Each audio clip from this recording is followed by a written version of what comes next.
is time for the sitting scarecrow. Yes. When we went to Spirit and got a bunch of stuff, this is the thing that all of you guys told us was like the scariest one they had, and we're very excited to put it together. By the way, Lord Raven finally showed up in the mail, like 5 weeks later or something like that. They lost him several times, it was a whole thing. So he's coming up soon too, but this one, very excited. So he sits there, looks unassuming, kind of this frumpy scarecrow, and then he's got a motion sensor, and when the trick-or-treater walks up, he snaps his head up and yells at them, maybe? I'm not really sure. We'll see. He kind of looks like the scarecrow from Wizard of Oz though. It's hard to imagine this being scary. So we're gonna take it apart, we're gonna unbox it, put it all together, show you how it works, but then give him a makeover. Give him a little glow up.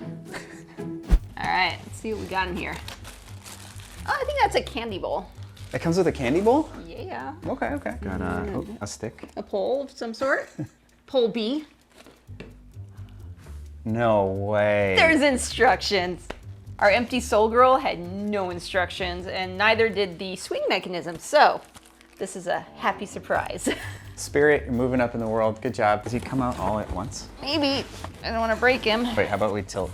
Just like dump him out. I was gonna say just pull him out first. Oh, that works too. There we go. Can we just leave him like curled up like this? Like... Yes. Okay, what we got? He's got some boots. He's got a little hat. The way he's unfolding right now is cracking me up. He's got some little fluffy arms. Well, how do you stand up, mister? It just occurred to me, there's no chair. I mean, it's a small box, so that's kind of like obvious now that I'm thinking about it. But we don't have a chair. There's no chair. Man, and I was excited about that chair too, because the chair in this picture looks awesome. Yeah, it does. Well, I wonder if he could sit on the ground too. That'll be something to test. Like, what if you know, maybe you're out there, you don't have any chairs somehow. Let's look at the instructions here. Parts: bowl, center pull, head with close and base, and adapter. Adapter? Yeah, it's in here. Oh, it is? Yeah. This one came with the cord. Wait, no. No? It's right here. Oh, check out this candy bowl. It's just like... Oh, is the motion sensor in the bowl? Oh, there we go. I'm like, why would they include a bowl but not a chair? Like, all right, he needs to stand up. We gotta put his pole in. Open the zipper located under the back of the scarecrow's pants. And then the pole goes where B says. Needs to go through this foam. There's a little piece of foam in here. It needs to go inside of that. Okay. Velcro him back up. Zip up his butt. It's not bad. He's got this hat, which is definitely attached. His arms are very floppy. Floppy arms, as always. But there's a tiny bit of stuffing in there. Okay. More stuffing in his legs. Actual boots instead of like stuffed things, so that's cool. Yeah, there's certainly more to him than we're used to with some of these, so that's a good start. Yeah. Want to hook up the bowl and see what he does? Yes. So we hook up the wires, and then there's these Velcro thingies here. Now we just got to plug them in. Let's plug them in. Ready? Go!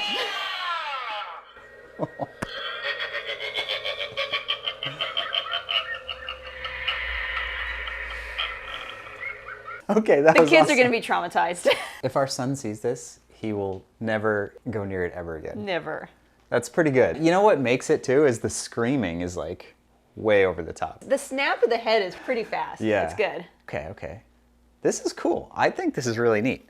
You know what I do like about it is it does look like it's just a stuffed scarecrow. It doesn't look like it's gonna do anything. It almost looks like a static set piece that you would just have in the background. You know what else I really like? There's a speaker jack, which is huge because you probably can't hear it that well, but the quality of the sound that comes out of those tiny little speakers is not that great. So we're gonna hook up a better speaker so that it's like, wow, like really, you know, like some bass too. I'm excited for that. I don't know, what are your first impressions like with the whole... Again, he's okay, but I want him to be scarier before you approach him. Like I want someone who's going up to him to be a little like, that's a scary scarecrow. Let's go shopping, make a plan.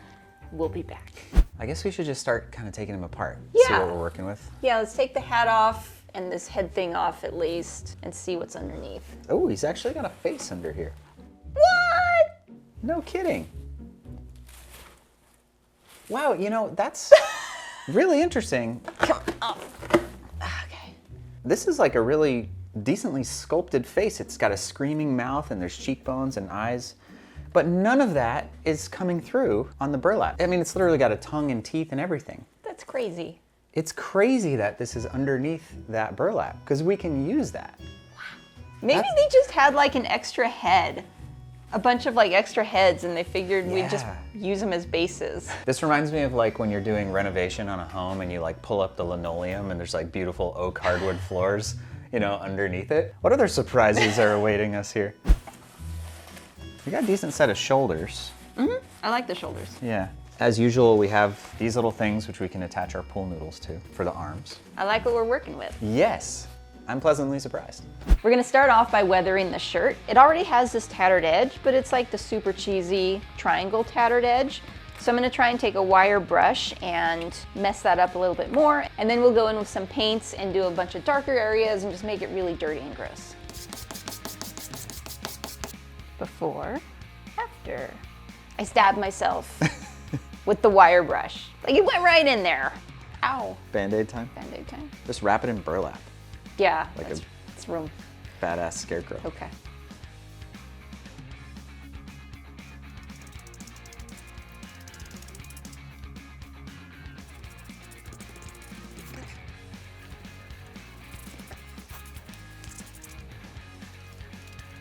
How we doing? Doing good. First pass.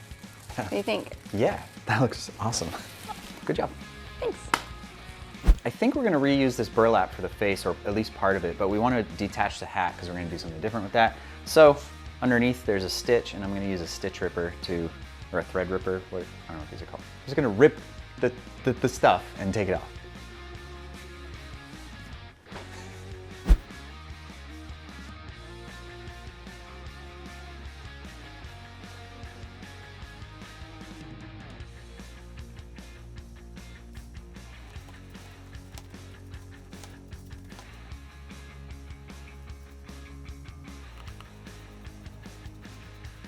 We're done with the boots. I really like how they turned out. I think they're awesome. The last step we're gonna do is spray some random parts with this matte clear enamel spray. Real leather is shiny in some areas, matte in the others. Kind of depends on how much like it's been worn. So this should help replicate that look.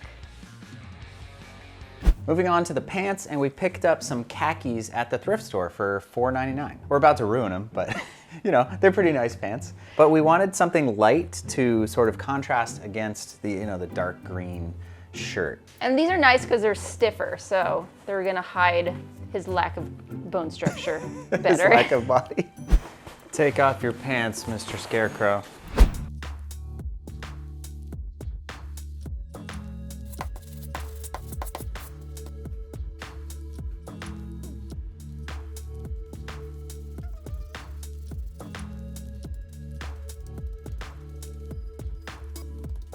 Now that we've painted a bunch of clothes, what I've learned is that if you get it wet first before you put your paint washes on, then your paint washes like spread in a much nicer way. So make it wet, then apply the paint. Yes.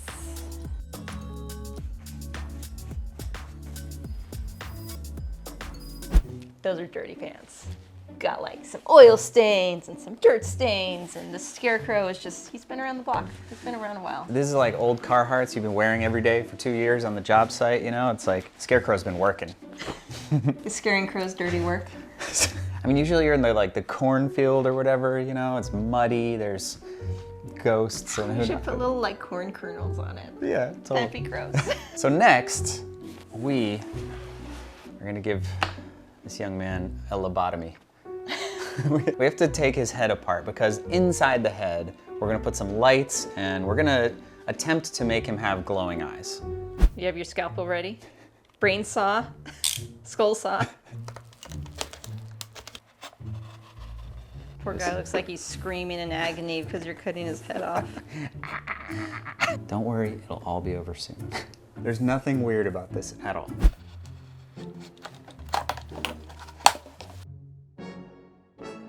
So we just got one of those sticky back LED strips, and we're gonna stick it in there, and then the wires are gonna go through his head and plug in back down at the bottom.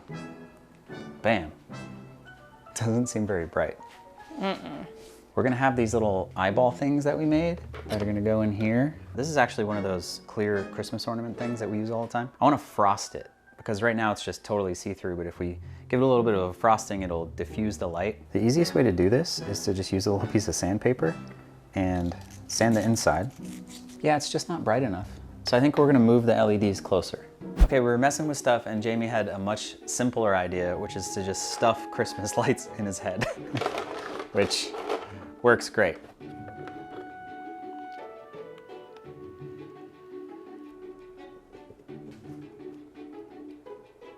All right, we hot glued one bulb into each little eye socket so that, you know, it glows like that. And now we can just stuff the rest in, I think. It should look pretty cool. There's some easy DIY glowing eyes. Pretty pumped with how good that came out.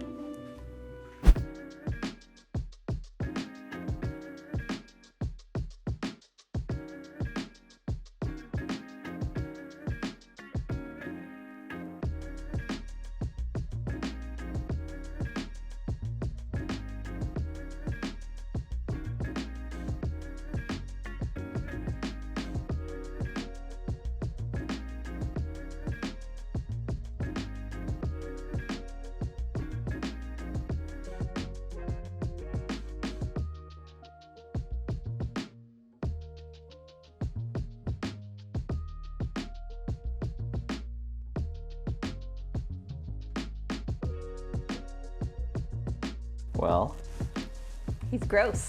yes, Yep. he certainly is. Wow. Nice job though, that looks so cool. Thanks. Yeah, he looks real weird right now.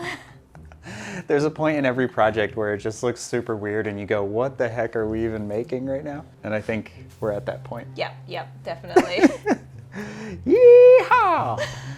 I think if we get the face on, it'll start looking like a thing. Yeah? Yeah. I really want to do the face next. Yeah, we've kind of been leaving that till the end because I think that's like, it's like the most critical part, you know? Mm-hmm. I'm going to start with cutting this right down the center because we want the seam there. So I'm going to prioritize that first.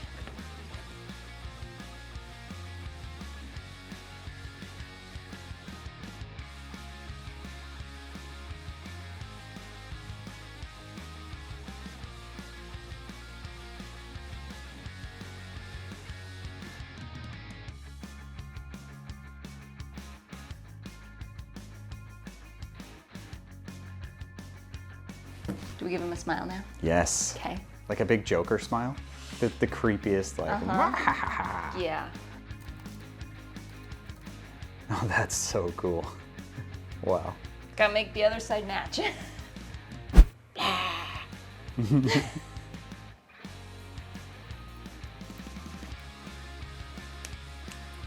I feel like that was the hardest part of this whole project. It really was. It's And the part now- I was scared of. Now we're over the hill. Now we can start cruising. Woohoo! So hair. Here, move this stuff. This is called raffia. It's paper. It's pretend straw. We'll just glue it on, right? I we think can we're always- gonna glue it on.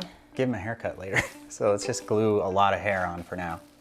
And we can trim off what we don't want. You know, my sister is a hairdresser and she had to go to school to learn how to cut hair. She had to do a lot of training. She probably could have just practiced on scarecrows. Don't cut yourself, Jay. We're doing this right, Amanda? She didn't even watch our videos. This is how we'll know. The floor of our shop looks like a barn right now. There's just the hay everywhere. You look like a farmer wizard. A farmer wizard. I only cast agriculture-based spells. Grow tomatoes. This has a wire in the brim. That's kind of neat. It does, and I want to add more wire to it because the goal of the hat is this cone is going to be really long and curly and cool looking. So we're going to put wire in that. So you're gonna go from farmer wizard to like proper wizard. Yeah. So something like that, Yeah. maybe? This is the same stuff we always use. It's like 12 gauge wire. That long? Sure.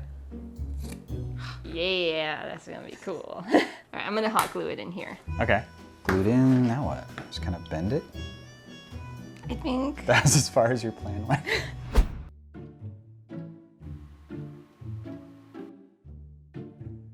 Okay. Got this. And then this slides over this way. It gets stuffed a little bit. Yeah, what do we stuff it with? Ooh, I know what we can stuff it More with. burlap, Look. straw. I mean, it seems more appropriate to be stuffing, you know, the scarecrow with straw, because that's like how they work, right? Yes. You know, that reminds me of the Queen's hat from Elden Ring. Remember that? The giant sorcerer hat? It is so ridiculous. Okay, how is this going to... It's gonna be fine. All right, I'm just gonna glue this on to the hat. Okay, yeah, do it. Look, this is an amazing hat. It's spectacular. This is great. I kind of just want to keep it like this. Does it stay up? No. Wait. I mean, sort of. Whoa. Look, it's maybe a terrible idea. We'll get there. Okay, let's make a brim.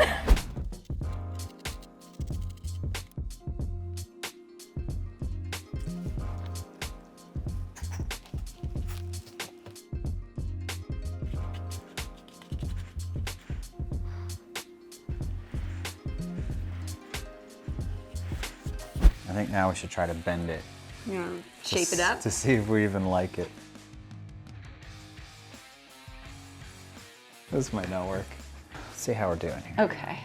Lordy.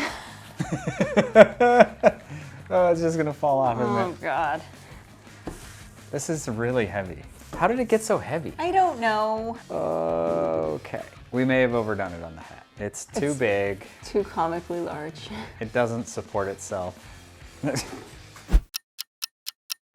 Okay, I take it back. This was the hardest part, the hat. It was way harder than the face. We got it. I led us down a strange path, but we recovered, we came back. Yeah, I like what we ended up with though. It's a lot smaller, a lot shorter. This thing is kicking our butt, you guys.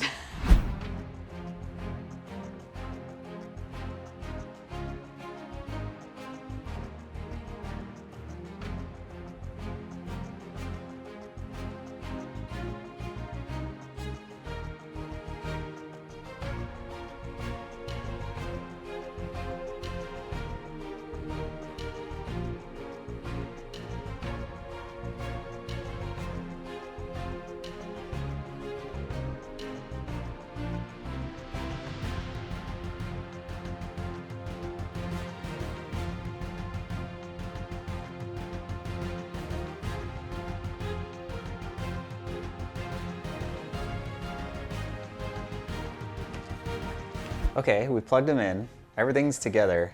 And as you can see, he's leaning way down. We put a lot of weight on the head, so there's a pretty good chance this is going to break when we fire it off for the first time, so we wanted to show you guys.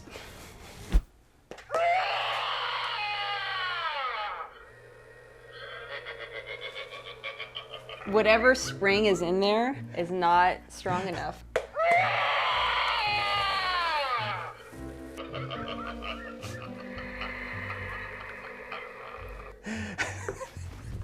It doesn't work at all. Great. We made the coolest looking scarecrow, but broke the prop. Well, now what? All right, so basically there's a spring in his neck that is tensioned for his normal weight. And because we've added so much weight to the head, it's not strong enough to snap him up. So. But you know what? He looks awesome. The good news is, if we take his hat off, he still works. Like, he's not broken. It's just this hat weighs like 25 pounds. It's a really heavy hat. What weighs so much? Is it the wire? Is it all the burlap? How did we make the giant, like the heaviest hat in the world? But we're gonna fix him. We're back. We fixed it. So we took these things out of his head and just went back to the LEDs. That gave us some weight. We took the wire out of the hat, took the burlap stuffing out of the hat, stuffed it with some plastic tarp instead. A couple other things we did is we actually leaned him back just a hair so that gravity helps a little bit, and we positioned the hat kind of towards the back of his head so that as much of that weight as possible is back, so that as the head flips backwards, it works. We removed about 450 grams of weight and still got it to look basically the same. Slower than he used to be, but he's still terrifying. Before we show you his final form, we just want to say thanks for watching. We have a ton of other Halloween projects on our channel if you want to check those out. Until next time, stay wicked.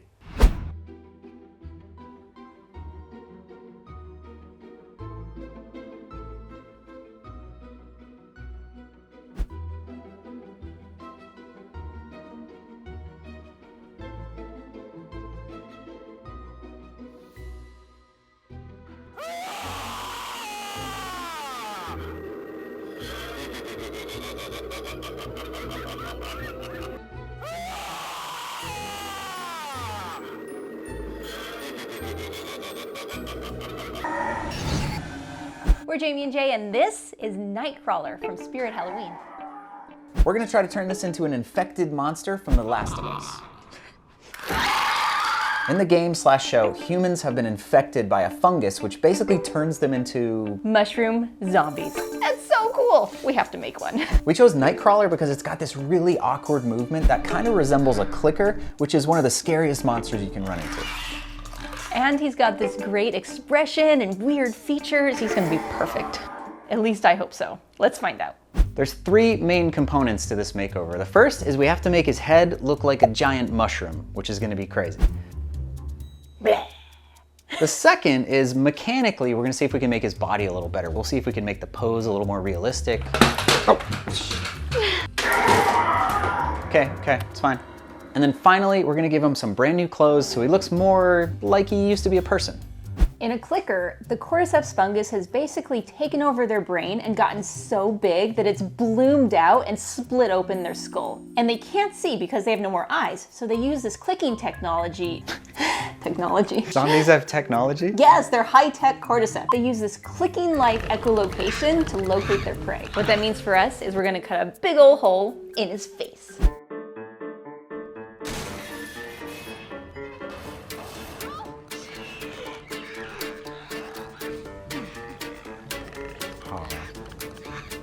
And we hit our first big problem. There's a screw right here with like a bar, and the entire mask is attached right here under his nose, which is all the part we were just about to cut off. So if we cut it off, the whole thing is just gonna fall down. So nice. But I think I have an idea. I'm gonna start by cutting off the nose and the mid-brow here, and I think I'm gonna try to just squish it in.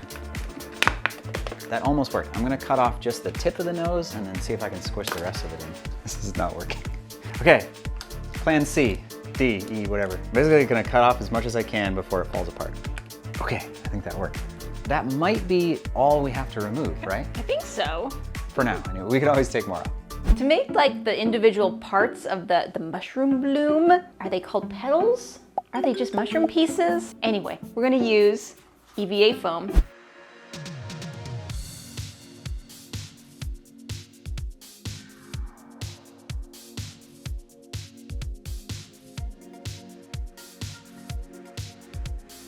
So we're gonna cut them out into kind of the rough shape. We're gonna heat bend it with a heat gun, and then we're gonna sculpt on top of that with some foam clay to make it bulbous and finger-like and, you know, mushroomy. To heat shape this stuff, it's pretty easy. So you take your heat gun, you heat it up for like 10 seconds or so on either side, and then you can use household objects to just shape it over it. So you could use like a ball or some PVC pipe, and you'll press it over there and wait till it cools, and then when you pull it off, it should keep that shape.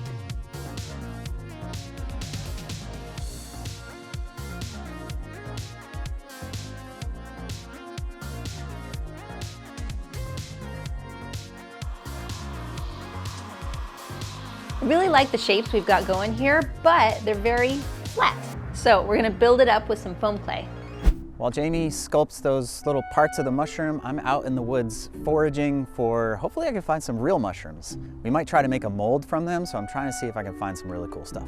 When we're looking at reference from the characters from Last of Us, it looks like a lot of them are based on a mushroom called the chicken of the woods, which is actually local to the Austin area, but not so much this time of year, and it's unlikely that we're gonna find any. So apparently this type of thing, this fallen tree that's been sitting there for who knows how long, is kind of the ideal place to find mushrooms. Oh, look at this. So this looks like it was a mushroom. Not really usable, but okay, we're on the right track. Since this is a fungus, there are a lot of different shapes going on in this sculpture. You got your ruffles there, you've got like your meaty, juicy areas, you've got these things that almost look like flower petals. So when I'm putting the clay on, I'm trying to be as organic as possible and really just let the clay tell me where it wants to go.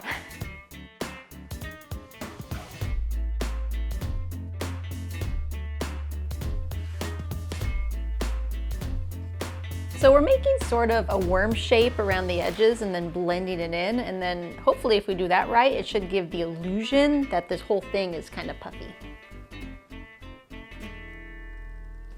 Blech. One down, like 16 more left. No problem. No luck yet. There's a lot of fallen, rotting trees, but very few mushrooms. We did look into growing our own, which is possible, but you need like 6 to 12 months and you need like a rotting log. And so that's not gonna be an option. So I'm hoping we can, I don't know, find something. I thought this was a mushroom, but nope, just an old dog toy. Foiled again. I have not found anything. I really thought I'd find at least one mushroom.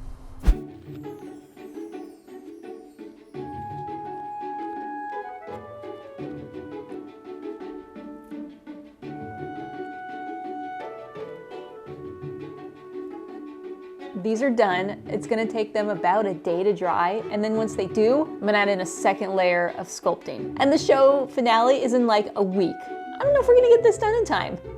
What are you making? Mushroom. A mushroom? It's beautiful. What is that? But the bottom of the knife. Oh, I see. So I'm wrapping up the texture on these pieces, and all you really need to do is get a thin layer of the foam clay and get it really wet and just kind of smear it on there. And then once it's on, you can take like a little tool, or I've even been using my fingernails sometimes, and you kind of want to go in this downward motion, but with a little bit of cross hatching. Look at the difference. Creepy gross mushroom, almost a creepy gross mushroom. These came out so cool. I know, I love them. They're so mushroomy.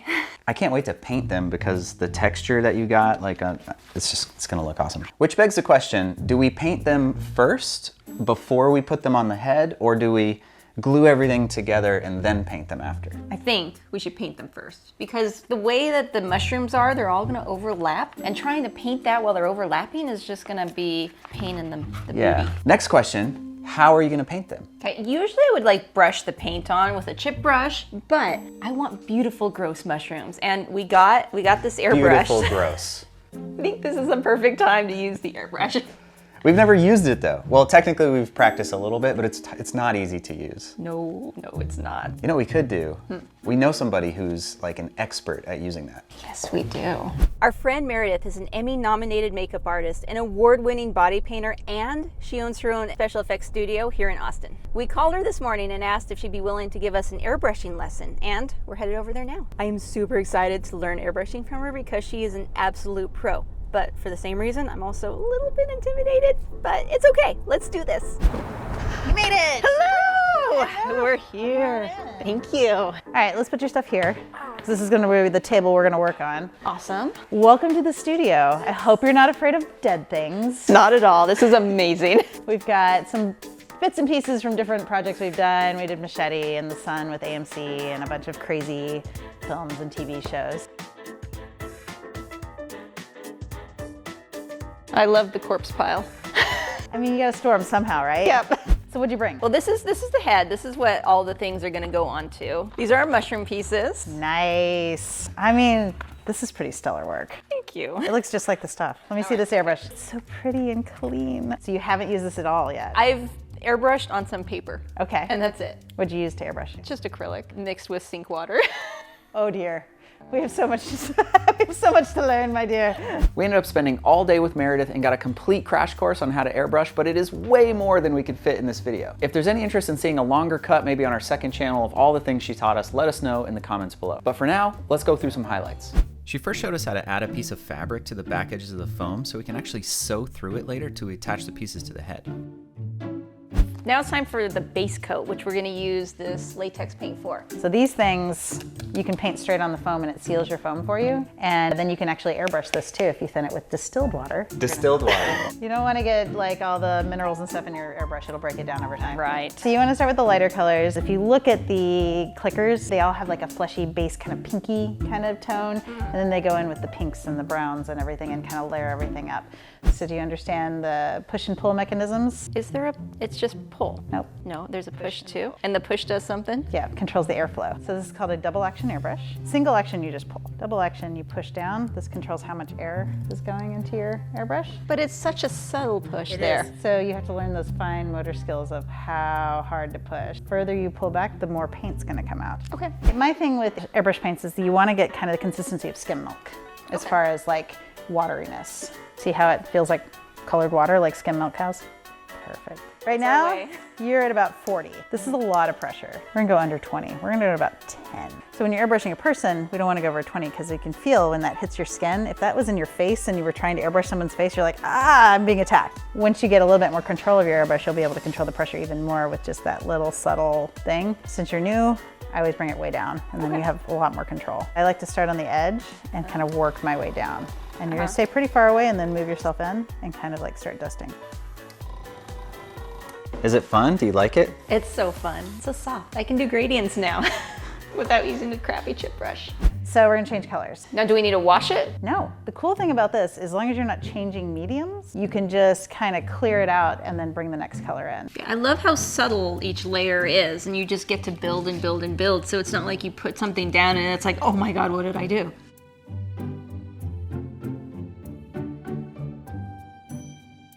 This is incredible. It looks exactly like the reference. Now you can do all these by yourself. Can you? Yeah, come on, you got this. Got this. If people want to check out more of your work, where can they go? You can go to hogfly.com. You can also go to our Instagram, which is hogfly_Meredith. We'll put some links to her stuff in the description below so you can check out more of her award-winning work. Thank you so much, Meredith. This was a lot of fun. Yeah, thanks for coming.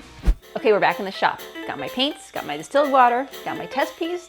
I'm feeling pretty good, so let's do this.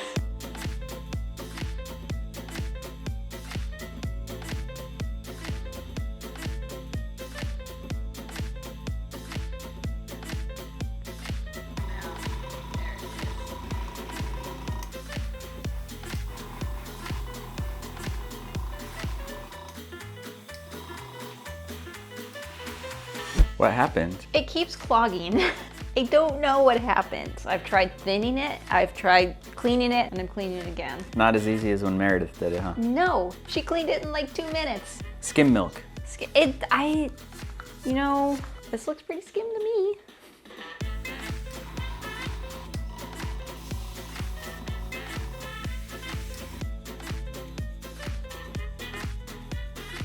All right, after doing almost 18 of these, I can conclusively say airbrush is super fun. It's still hard, and the thing clogs up more than it probably should, but you know, they're turning out really cool.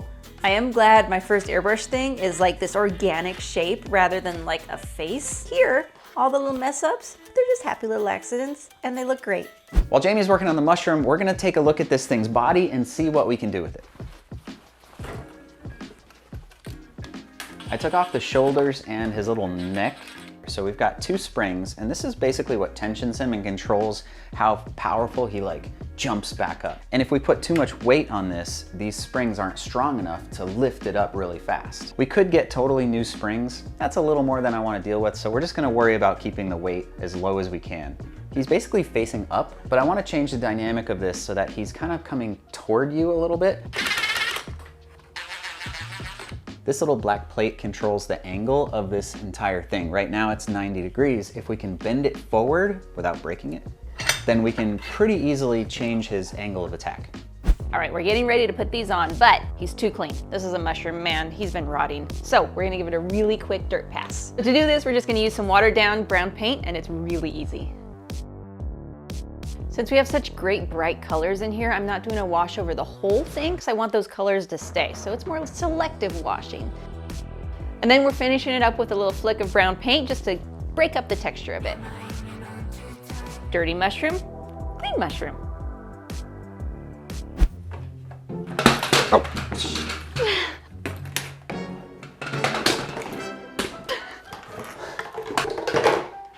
Did a few more tweaks. I really like where it's going now. So it's leaning forward. We also kind of bent this back part up and then put a little twist in the hip. So instead of, you know, your symmetrical robot, it's a little more like, you know, get a little bit of that asymmetry going. But we've created a new problem that we have to solve. This wire, which connects everything, is not long enough because we've bent him so far forward, we've created this new distance. We could like take this apart and make a whole new wire, but that's a little more than we want to do. So instead, I'm just gonna shorten this spinal wire thing so that it takes enough tension off so that the wire can reach. We should probably test that and make sure we don't rip the wire out.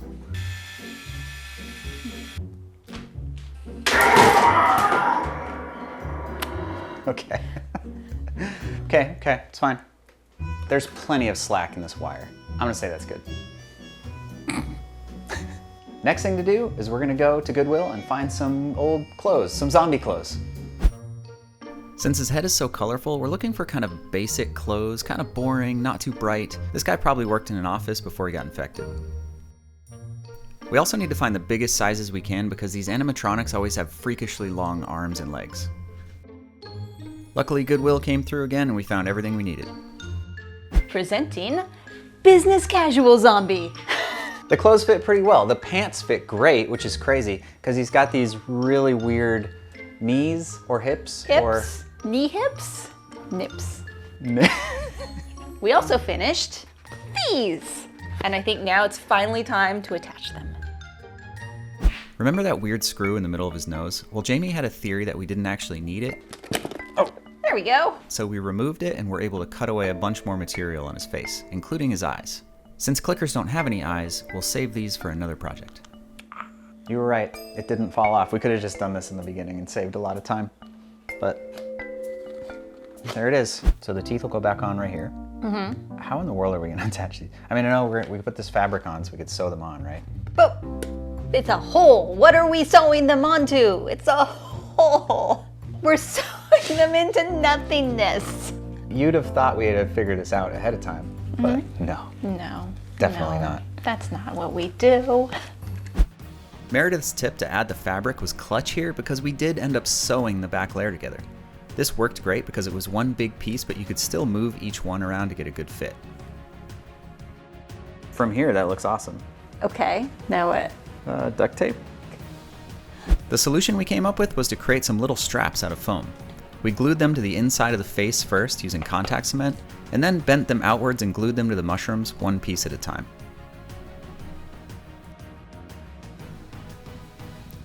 From there, we used contact cement on each piece and built up the bloom one layer at a time. We almost never have a complete plan when we start something like this, but what's important is to just keep going, and most of the time you'll find a solution. Getting the upper teeth back on was pretty painless. We basically just used some super glue and then tucked the edges up around the folds of the mouth. We also cut a slit between the upper teeth, which all clickers seem to have. To fill the gaps around the edges, Jaimie used more of the foam clay. As long as it's a thin layer, this stuff works great for this kind of thing. She even used it to make some more little mushrooms kind of growing out of the side of his face and neck. I'm gonna be honest, I wasn't sure this clay was gonna stick to the latex, but it seems to be sticking okay. So as long as I don't mess with it, I'm sure it's gonna be just fine. I'm super happy with how the teeth actually came out. I love this little gap here and they fit great. The only thing I don't quite love is this mushroom bloom is huge. Yeah, like relative to the size of his head, it's like 50% too big. Yeah, well, he had a very strong mushroom inside his brain. He had a strong reaction. Yeah. And now it's time to paint his face. Are you gonna get the airbrush back out? You know it. Show your mastery? Oh yeah. Make Meredith proud? Uh-huh.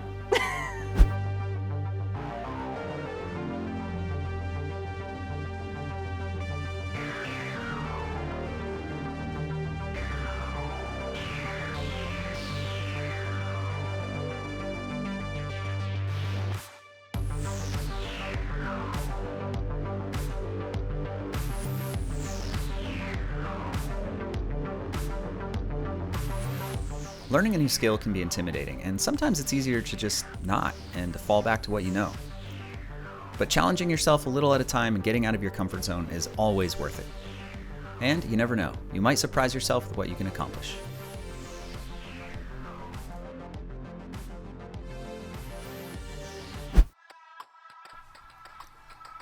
We ended up adding some more grays and darks to the inside of the mushroom to give it a bit of that decayed look and help contrast the bright colors.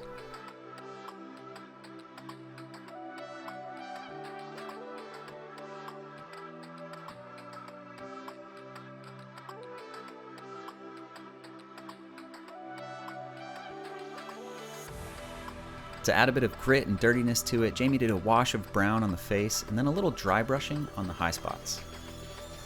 This helps contrast the soft undertones of the face and gives it great detail.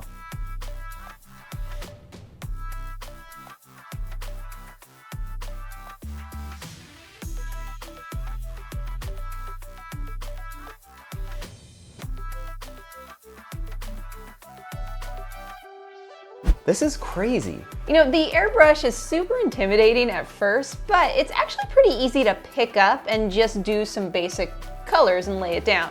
I think it's probably gonna be a long time before I actually master it. Like, oh, does anyone really master anything? But just getting that, not that bad. We actually ended up with a couple extra mushroom petals, so we're gonna give these away. So if for some reason you want these weird things that we made, leave us a comment and we'll pick 2 random people and send them along. Before we wrap them up and show you the final product, just wanna say thank you for watching, and until next time, stay wicked.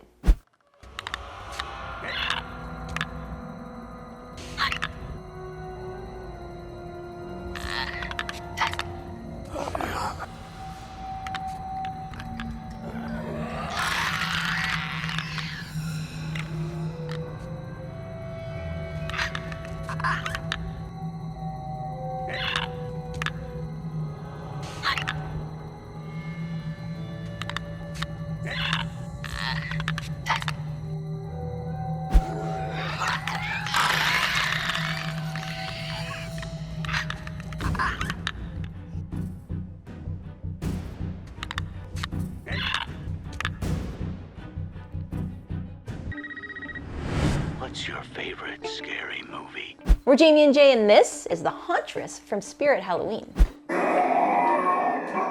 We're gonna give it a total makeover and try to turn it into Ghostface from the Scream movies. Scream 6 is out, and not only is Ghostface back, of course, but they did something really cool with his mask this time. It's got this awesome, like, decayed old look to it, kind of like they did with the Jason mask in the later Friday the 13th movies. We're gonna take this brand new Ghostface mask and try to make it look exactly like the one from the movies, while turning the Hauntress into Ghostface himself.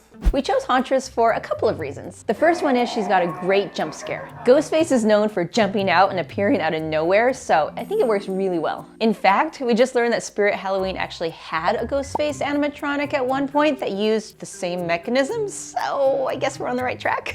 The second reason is she's relatively simple, so it should be pretty easy to customize. She's got posable arms and normal proportions, so we'll see how it goes.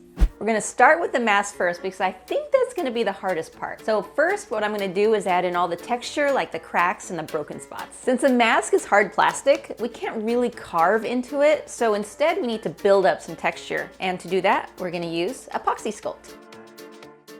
Epoxy Sculpt is really great for stuff like this because it's air dry and it takes detail really, really well, and it sticks to everything, so it'll definitely stick to this.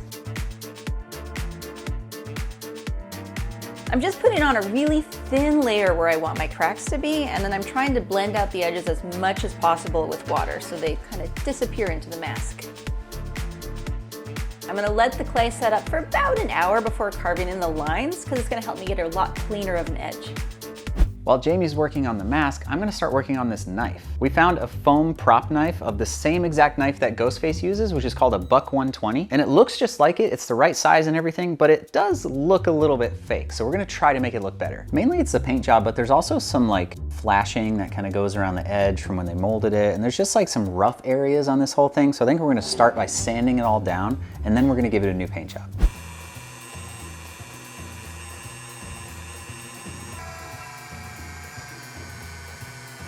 To sand the foam, I'm starting with some 400 grit sandpaper just to try to get any of the big stuff out of the way. And then I'm gonna go back with a 1000 grit and wet sand it a bit. I don't even know if this is really necessary, but we're gonna create a really nice smooth surface to paint. What's nice about letting the stuff set up a little bit first is that instead of like pushing away the clay when you're carving in the lines, it just cuts right through. Which is super nice because you can just wipe away the little crumbly pieces instead of trying to pat them back down.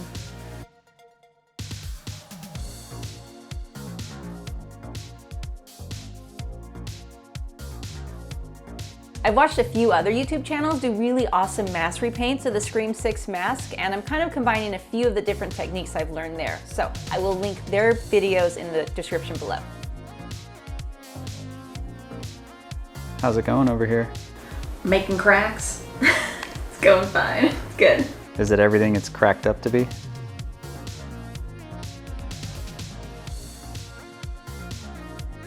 Our clay's dried for another hour or so, and now it's time to add layer of texture number 2. And to do that, we're gonna use the magical E6000 glue. This is a latex-based glue. It's super sticky and it's really thick. So when we put it on there, I'm gonna use like a chip brush and like stipple it on, and it should give us a really nice texture.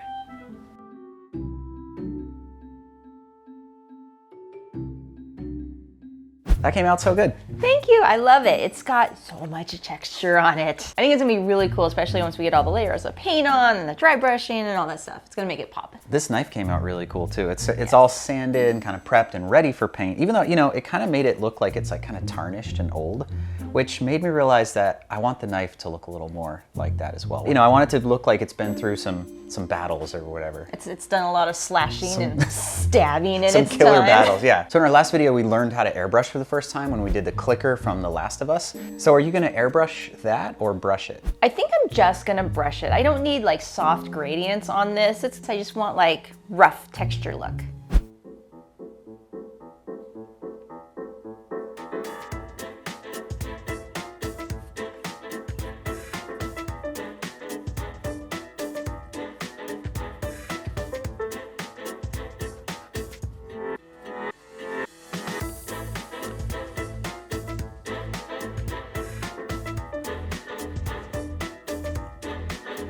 We got our base coat done. Now I want to add one more layer of texture, and that's going to be a crackle layer. To use the crackle stuff, first you need to put down a base coat of the color that you want your actual cracks to be, so in our case black. Then you put down your crackle medium, and then you put down your white on top, and the white's going to naturally crack and show the black underneath.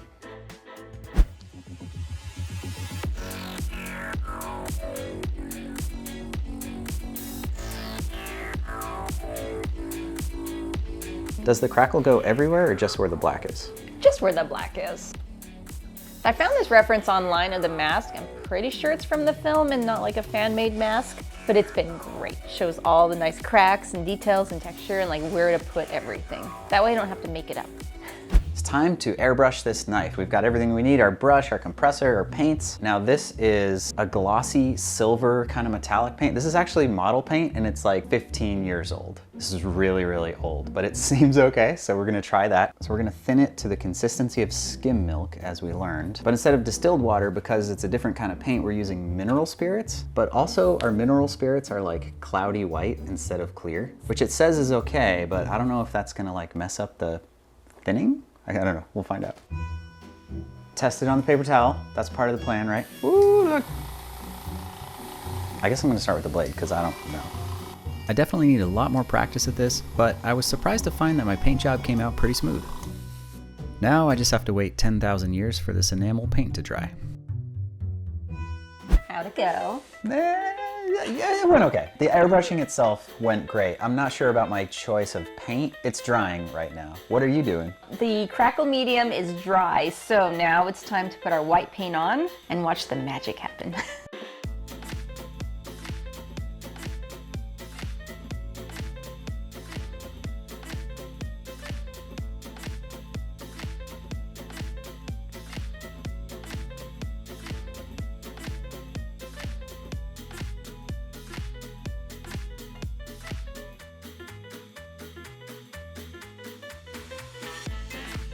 Ooh, am I scary? I'm gonna do a wash layer and then just start playing.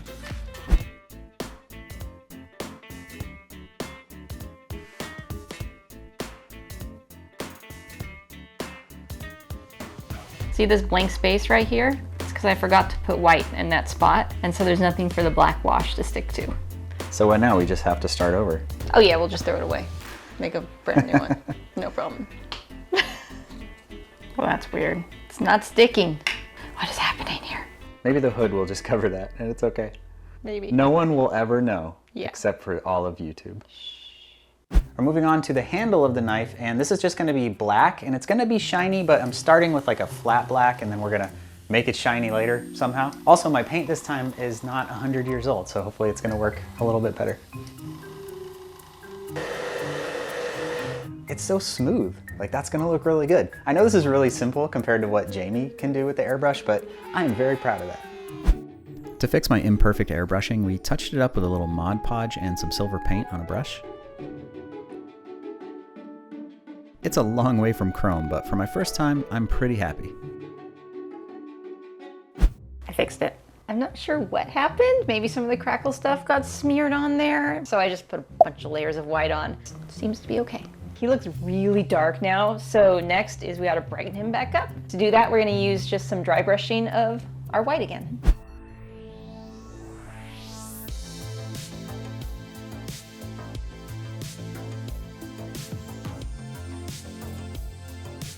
I went and I added some black back into like the chipped areas there, and then slowly brought some of the white highlights back. So I think he's got a really good contrast now.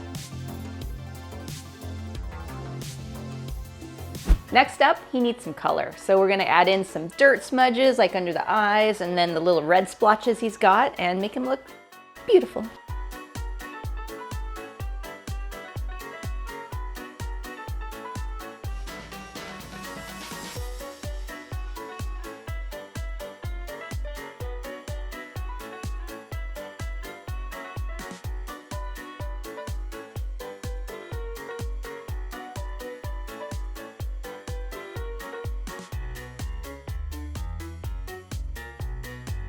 Last final step for the mask is we're gonna draw in the rest of the cracks. There's a whole bunch of cracks like on the lip and some on the eyes, but I didn't really sculpt them in. So we're gonna try and draw them in with a watercolor pencil. This is another little technique I learned from Cosplay Chris's video. So we're gonna see how it goes. How's it a watercolor and a pencil? Do you dip it in water? Yes? I don't know. He dipped his in water. We should probably read the directions. We're gonna dip that in water. Okay, if it's wet, it just like glides off the pencil. And if it's not wet, then it's just kind of like a regular colored pencil. So I'm just gonna keep dipping it and drawing. That looks so good. I'm happy with it. Look at my knife. It's so shiny and like clean. And Yeah, I think it looks better than the one we got from the store. Oh, for sure. Looks less fake. Yes. But it still looks very clean. So we've got to, make it a little more, a little more stabby.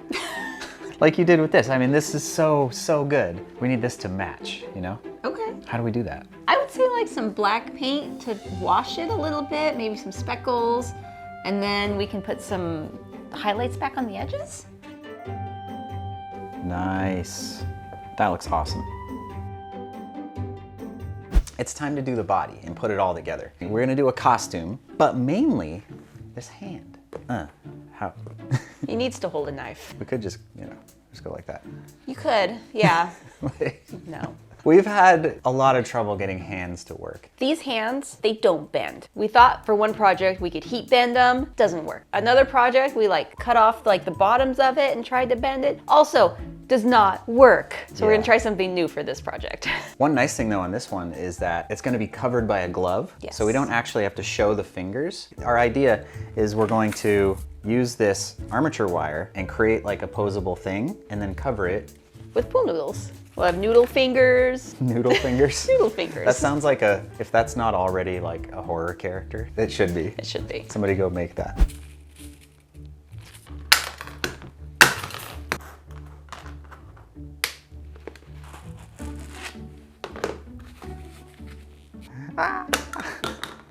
This guy angered the mafia at some point. The high table demanded his fealty. I demand your noodles. I feel like maybe you should put them through the fingers and then snap them together. Okay, that's better. I'm gonna use some 5-minute epoxy and we're gonna put it on here to try to secure these together, but also into this glove. We're gonna glue it to that, and then that way when it goes back on here, it should be pretty secure. While the epoxy sets up, we're gonna work on the costume a little bit. Now, we got a Scream costume because it came with the mask, so might as well use it. It looks pretty good, except for this hood is so small. So I bought a new hood. We're gonna put a new hood on him. Yeah, that looks way cooler. Feels better, bigger. I love this top part of it. We don't need the bottom part, so I'm gonna cut that off and attach this to the costume. Are we gonna sew it back on or just tuck it in? I think I'm just gonna tack it with super glue right in the center here. Super glue? Does Yeah. that stick to fabric? I don't know. You don't know? Maybe. If it doesn't, we'll hot glue it or something. Honestly, it would take me like 2 seconds to just do a stitch right there. That's probably the better option. The amount of steps we take to avoid sewing Yeah, on every project I'm just is gonna, amazing. I'm gonna stitch it. That's fine.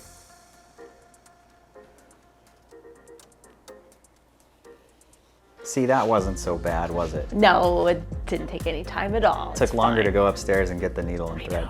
Let's see how it looks now. There we go.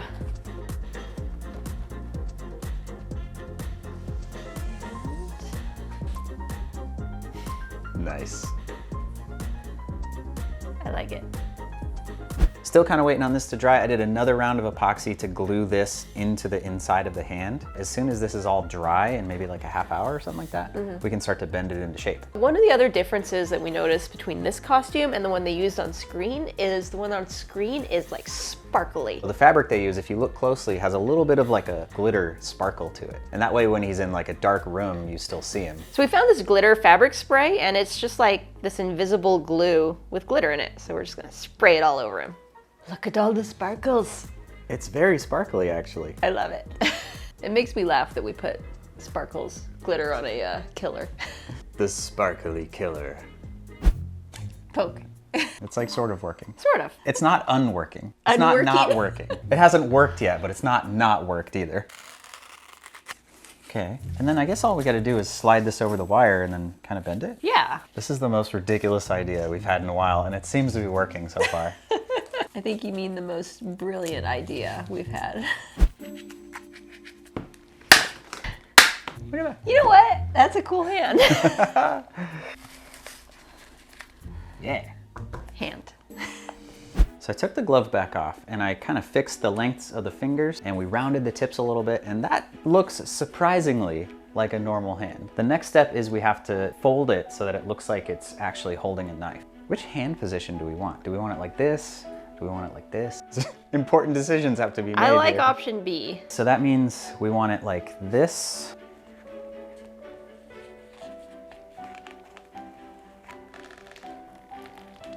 Not bad. Not bad at all. That worked. I like it. It's great. Put it on. See how it goes. It's a little heavy. Every time. It's too heavy. That's our nemesis. I think that looks good. Yeah. Are we ready to see the final result? I think we are. He's done. Before we check out the final ghost face, we just want to say thank you for watching. If you like this type of video, we got a ton more on the channel, so definitely check those out. On every project we do, we always try to do something new or try a new technique or push our skills further, and usually it pays off. Sometimes it's a little weird, but every single time it's worth doing because that's how you get better. And hopefully you've been inspired to try some of your own makeovers and make some cool stuff. And until next time, stay wicked.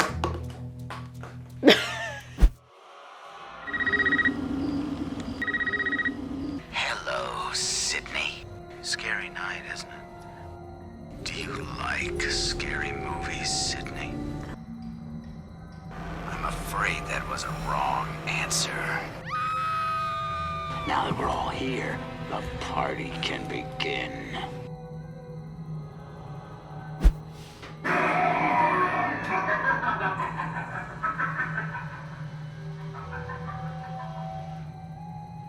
Y'all, check out what we found. This is the Animatronic witch from Home Depot. She rocks, she talks, her eyes glow. We got this for 20 bucks on Facebook Marketplace. It worked. Well, actually, we don't know if it works yet. We're gonna find out if it works, but it probably works. And we are gonna give her the coolest makeover. Do we even have all the pieces? I hope so. All right, time to find out. All right. The head. This is way bigger than I thought. Look how big this chair is. It's like a leggies.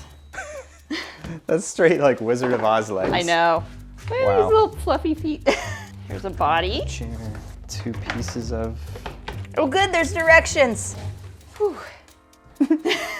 Is that it? I think so. All right. Home Depot makes a version of this every year, and I think this one's like 3 I think it's from 2018. 2018, okay. Yeah, they're pretty expensive, new. This is a super exciting It's a good find. Oh, there's a parts list. Okay, I'll read off the part. 2 sides of the chair. Done. Got it. 2 pole things. Legs. Legs. Back of the chair. This Yep. thing. Whatever these are. Yes. Little plugs. The body of the witch. Right here. Head and cord. Cord. there's no cord? There has to be a cord. Is it in the body? Maybe maybe it's like plugged in already. It's supposed to plug in right there. There's the batteries. Okay, there's no cord to plug it in. Well. There's a pretty good chance we have one. If you're like us, you've saved every wall plug you've ever had from old pieces of electronics and stuff. I have a huge box of them. Maybe we have one that matches the right voltage. Yes. All right, I got a box of old cords. Let's see what we can find. We need 4.5 volts, 1.5 amps. 4.2, 5 volt, 1.5. This is 4.5 volts. This will work. It's not exactly right. We're gonna have to order the exact right size, which will probably cost like $5 or something. But it will at least let us test if it works or not. Okay. I think. All right, step one. So these go in here. Maybe it does go from the other side? Oh, I see. There's Oh, and there's the tab thing. This screws on here. You know what? What? One of these is a thicker and one is thinner. I think this is the thinner one. Oh God. A little wobbly, but not bad. Step two, this is the front. Oh, okay. That? Yeah. These legs are ridiculous. No, They're not even two, they're stuck together. Oh, no, it's just Velcro? is it Velcro? Wait. Oh, okay. Oh, good. okay. What is this? It's like a cable tie stuck on there. The back. Mm-hmm. Bam, chair. Next, her body. Okay, I think she just like slots in. Like, There's like a hole, right? yeah. Okay, we should move it down because we can't Yeah. reach and y'all can't see. Should go down to about there, Yeah. probably. Yeah, there you go. We connect the wires. All right. Is that all it had power for? No, God.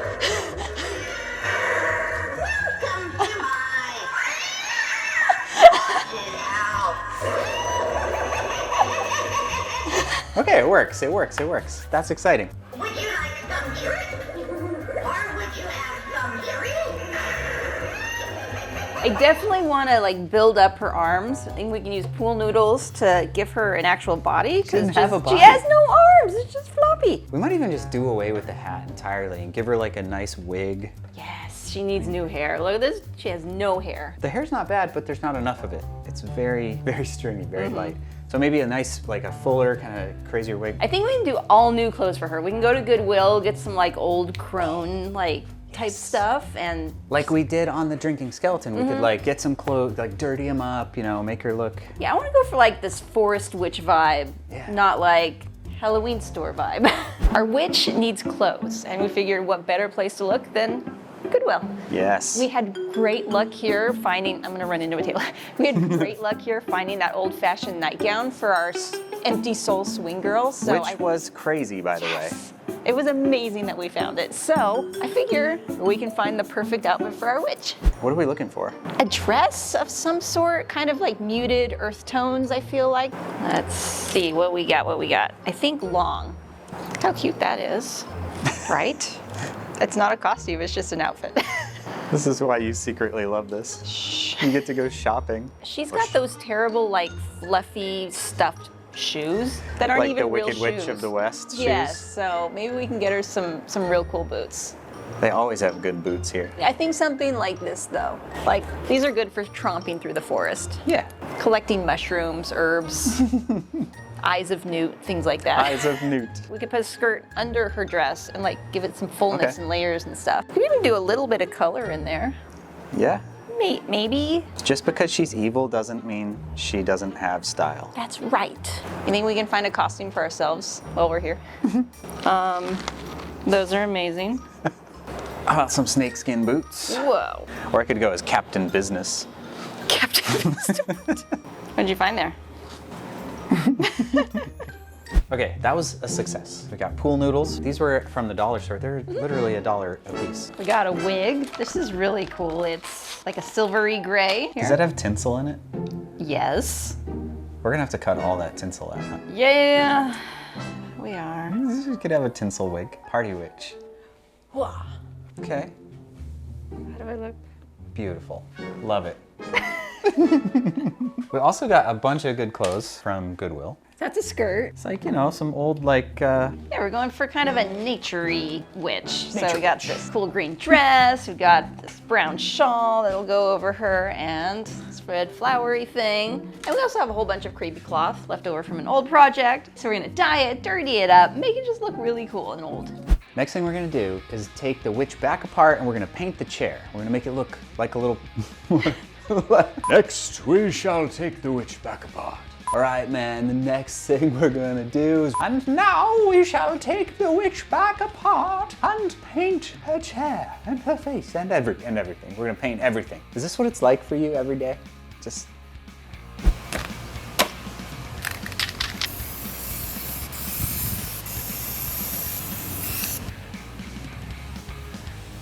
Next day, everything's dry. We had planned on painting some wood grain, but it didn't really work.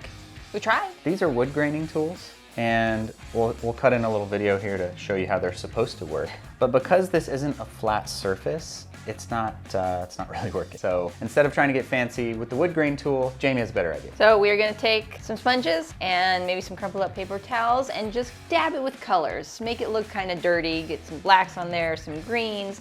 Not all over, just, you know, random places. And then we will dry brush it at the end and it should look great. I've got a little bit of a yellowish light brown here. I'm dry brushing just a few of the edges where I think, you know, some natural wear in the wood would be. This looks amazing. Thanks.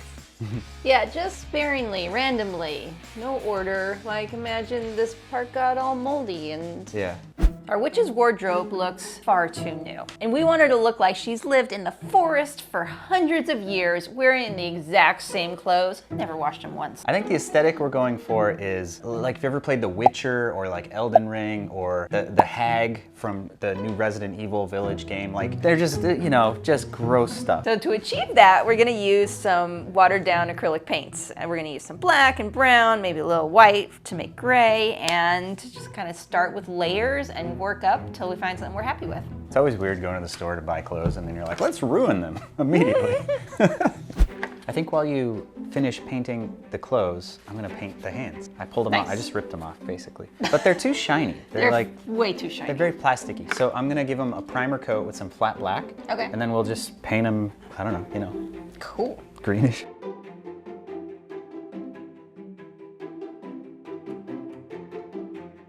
For cuticles, I wanted them to look really dirty, kind of like how mine are. So I put a little bit of a black wash right in that crack there, and then took a paper towel and gently wiped away, making sure to leave just a little bit of black pooling in the crack. These hands turned out so cool. They're wrinkly and gross and old. Perfect witch hands. What you doing, Jay? We're waiting on stuff to dry, so I'm pulling out all the tinsel from this wig because I don't think our dirty hag witch should have shiny tinsel hair. And it's going okay. Pulling out individual strands of hair. There's a lot of tinsel in there. This is gonna take forever.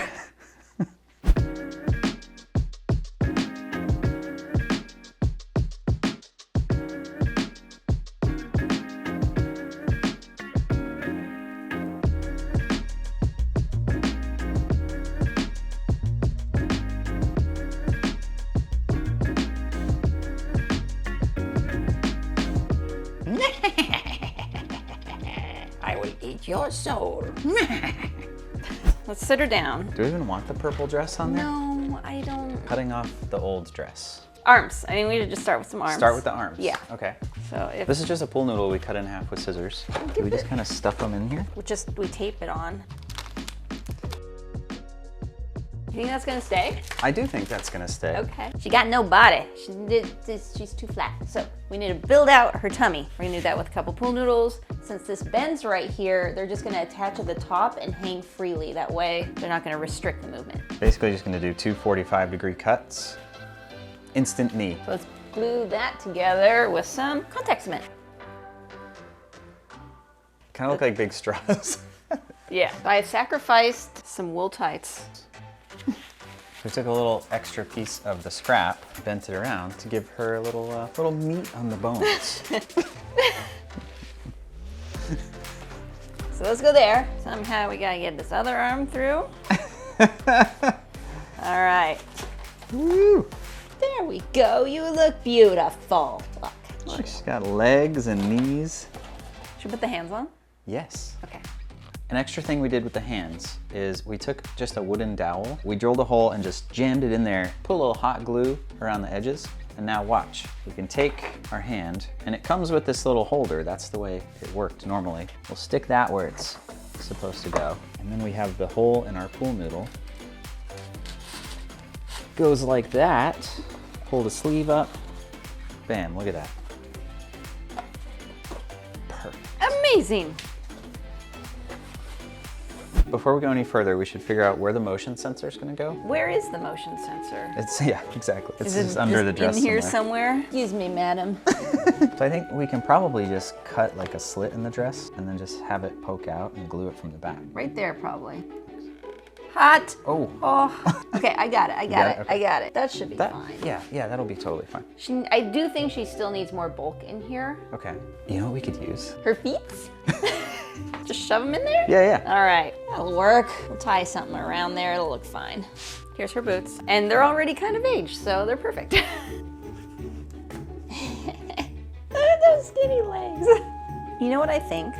What if we just, instead of like putting Stuff it her on. legs in it, just put it like over? Sure. In and over. I think I'm gonna put this on upside down so that the fringe is on the top. There we go. White to white. Got no neck. Here, let's put this around her neck. She looks so good. So, the wig. This wig is just, it's glamorous. And It's a glam rock witch. it's, It looks like she just came out of the salon. We need her to look like she came out of the swamp. she's got like a nice blowout here, silver highlights. Take all the candy you want, but don't eat too much. Okay, so the hat, what I'm thinking is we can, do some pinching up here, and then we'll put some cloth over it. We'll take this yellow thing off. It'll look great. I want to make this curved, so I'm gonna stick my hand in there, we pinch it, and then the inside, you can't see it, but inside the little seam, you want to fold that kind of up, and then stick your needle through it. That looks super cool. Curvy hat. Nice curve to it. That's just bubble wrap. Just bubble wrap. You can literally stuff like newspaper, paper towel. Doesn't matter. Batting. This hair is really bothering me though. It's just too much. I think we should paint it. You know, the smart thing is to just buy a wig that looks the way you want it to. But the fun thing is to figure it out. Get some paint on there and then brush it through. A hairdresser costs you like $300 to do that. Just pour some acrylic in your hair and brush it through. Don't do that. Gandalf the white, Gandalf the gray.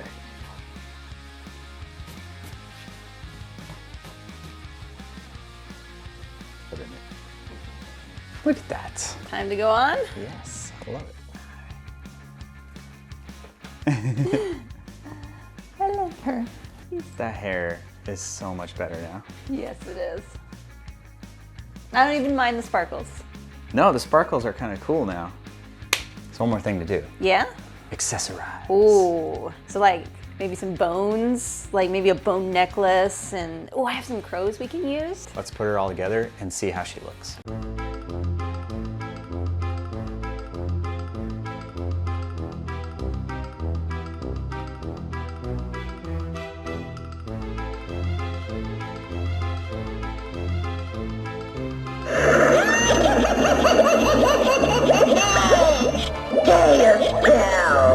Don't be afraid. I'm a good witch.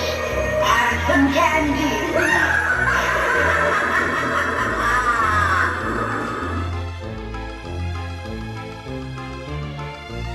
The candy is special. I made it myself.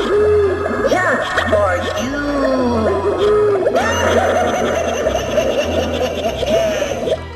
This is the coolest transformation. I love how she turned out. She's just awesome. And I love her getup, her clothes. We found them at Goodwill. And the cool thing about Goodwill is you never know what you're gonna find, but you're gonna find something that works. And since it's used and affordable, you don't feel bad getting it all muddy and painting it up. Yeah, like when we did the Empty Soul Girl swing, we found that nightgown for $4, and the real one was like $30 plus shipping. Not only are you finding unique stuff, but it's most of the time way more affordable to get the clothes exposed there. Yeah, you can find different parts for costumes you're making, and they even have like a cool Halloween section usually with all sorts of vintage props and They stuff. do, especially this time of year. Goodwill is an awesome place to get just all kinds of random Halloween stuff. You're gonna find like sort of different things at each store, which is part of the charm of it, I think. And as an added bonus, it's great for the environment because you're taking something that could be in a landfill and upcycling it into something beautiful. I think that just upcycling and creating your own stuff, creating your own unique costumes and props, I mean, it doesn't get cooler than that. I couldn't be happier with what we came up with here, so good job, Jaimie. Yep. Hey, I'm Jaimie. And I'm Jay. And we love giving Halloween props over the top makeovers. Today we've got Lucky Bottoms. Except he has no bottom, so I don't know what's lucky about it. Don't tell him that. All right, what we got in here? Yes. Look at that. He looks awesome. He does. Is he plastic? Oh, he is plastic. It's gonna make him so much easier to paint. Yes, plastic. Sometimes they're silicone or rubber and it's hard to paint, but. All right, we got armies. Are these his hands? Yes, he's got long fingers. Oh, they're posable. Nice. Look at that. Give him some Chrissy fingers. Shoulders. Oh, we have some instructions. Yay! They don't always come with instructions. I think the newer ones do, which has been nice. In here is the mechanism. It's actually a pretty compact little prop. Oh, there's a story on the back. So how did Lucky Bottoms, does it say how he lost his legs? This is- What does it say? Okay, All right. I'm not gonna read the whole story. I'm just gonna read this one part. Lucky couldn't handle the silence when the fans headed home from the circus. It drove him into the all-night clubs where desperate clowns risk everything. He lost his leg in a nightclub. Took one nearsighted magician with lousy eyesight to make his legs disappear for good, and Lucky to lose his mind. Because anything can happen in Spirit Halloween's world. Where desperate clowns risk everything. It's fun to see, before we put them all together, it's kind of fun to see how this thing works. It looks like there's a motor on the bottom, and I assume it's gonna rotate or do something.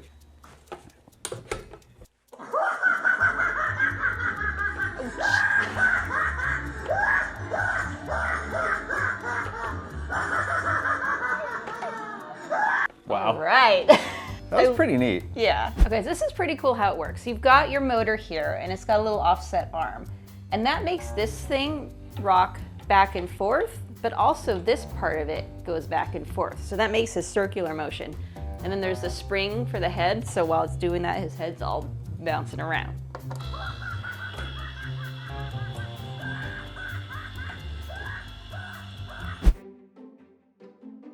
I love this. He's really cool. This is awesome. His movement is great, and I think the way that they got the jaw to kind of cackle and laugh, and just the head, it's really cool. I have to give credit. The other thing is, like, we don't normally do clowns. But the reason we got this guy is a couple of weeks ago we had a comment from someone named Callum, and they said we should get Lucky Bottoms and give him its spider legs. And we're like, yes, of course, we should. So Jay was at Spirit Halloween the other day and found Lucky Bottoms, so here we are. I have no idea how we're gonna do that, though. Hey, we've built 2 giant spiders already. That's I true. feel like we're spider experts. Spider experts is a stretch. So we marked and laid out all of the things we need to cut, and to cut them, I'm gonna use a PVC cutter. In the past, we did the hacksaw method, which works, but it took forever. Somebody pointed out this thing, so let's give it a shot. All I have to do is put the pipe in, line it up on my line, and this thing is amazing. It's gonna save us so much time, and they don't even cost 10 bucks online. I'll put a link in the description. Lucky Bottoms is pretty heavy, and for the whole sort of wobbly mechanism to work, the base has to be perfectly sturdy. So we're gonna build him a PVC frame, and underneath that frame, we're gonna have 4 legs coming down. So we'll put some rebar in the ground, slide the legs over the rebar, and that should give him a really sturdy base to sit on.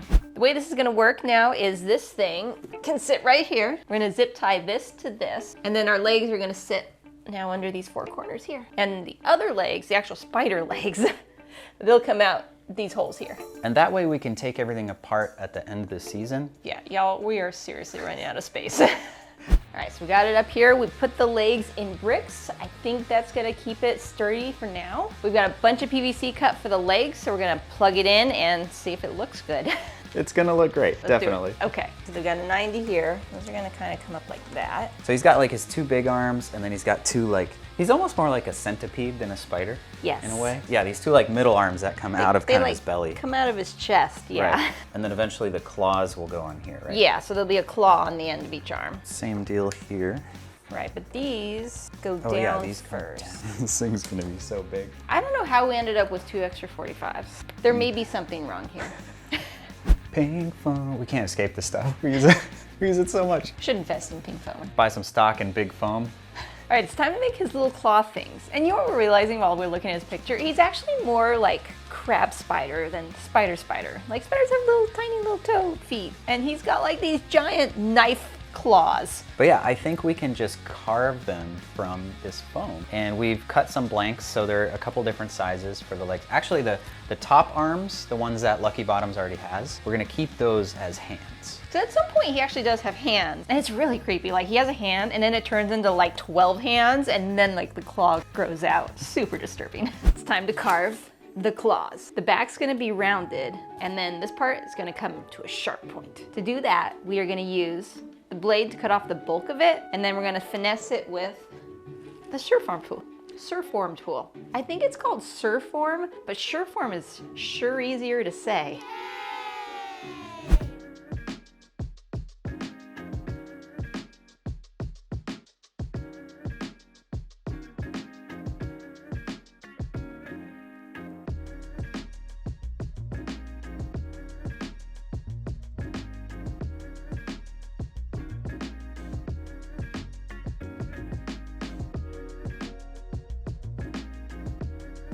Drilling this foam is a little tricky because it kind of just tears, so we just had to go really, really slow. And then we'll be able to just attach them and take them on and off to make it easy to store, and it's awesome. Next, we're gonna cover the claws in dry lock to give it a little bit of texture.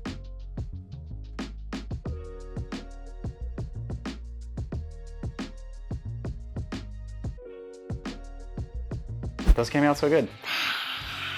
Let's put them on and complete his leggies. Does this work? Plug them in? Yeah. Very large. Yes. All right, we're gonna turn them on just to make sure we have clearance, everything still works, and see how it looks.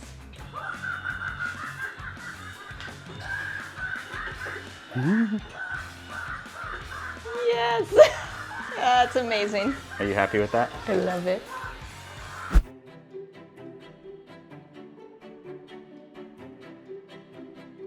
Everything's glued up, so now we can, we have to bulk up the legs a little bit with pool noodles before we put the costume on.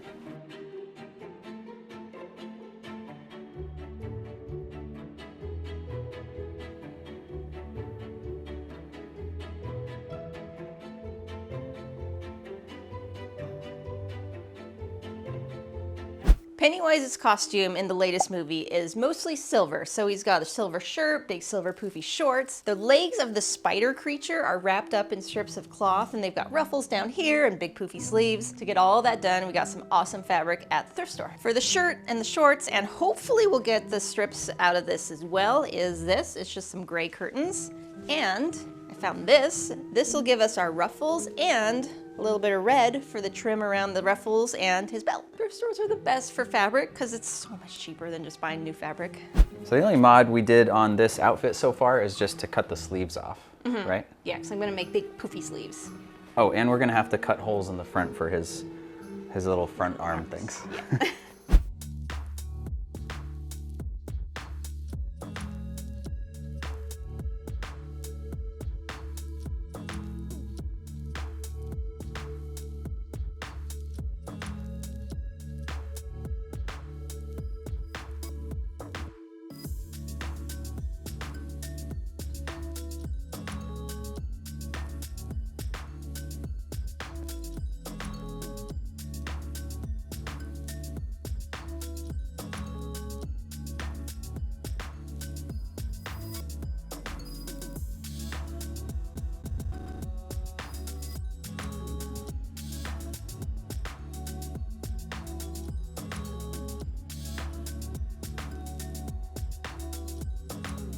This is his head, And the original plan was to make him look like Pennywise the clown. But that involves taking an already awesome looking head and potentially ruining it. What do you think?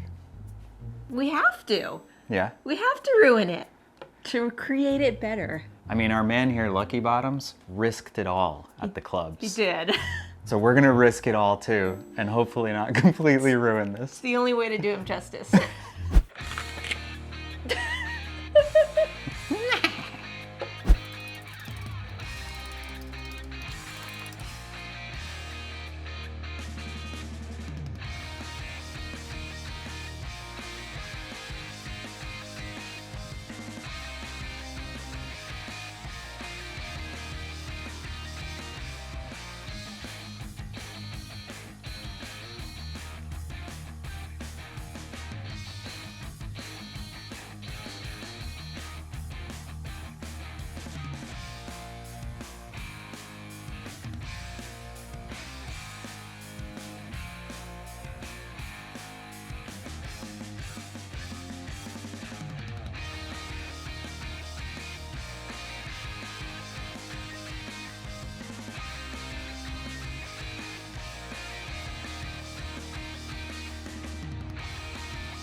Before we see the final transformation, just want to say thanks for watching. If you like this type of stuff, we got a ton of other videos on the channel, so check those out. Until next time, stay wicked.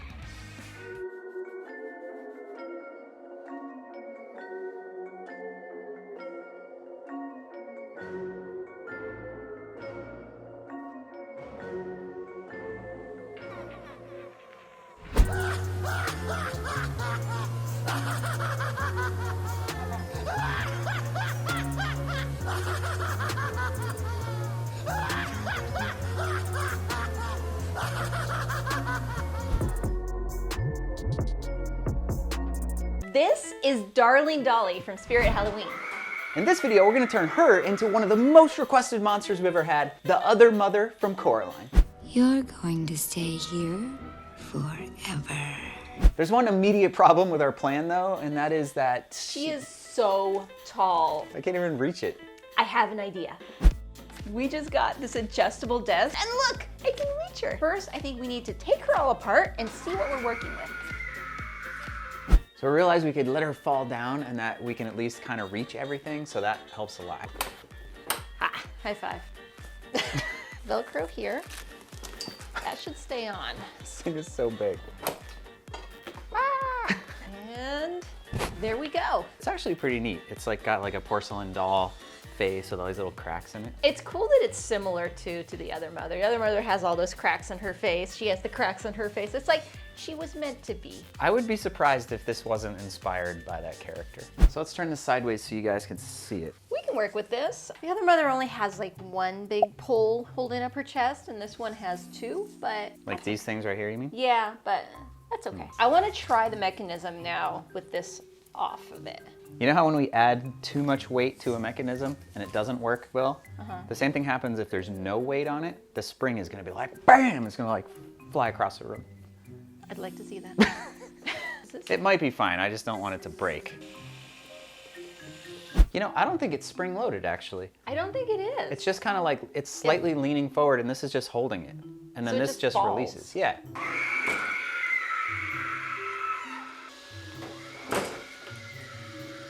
I don't think we're gonna be able to wrap these two poles and pretend that they're one pole, because look how far apart they are now.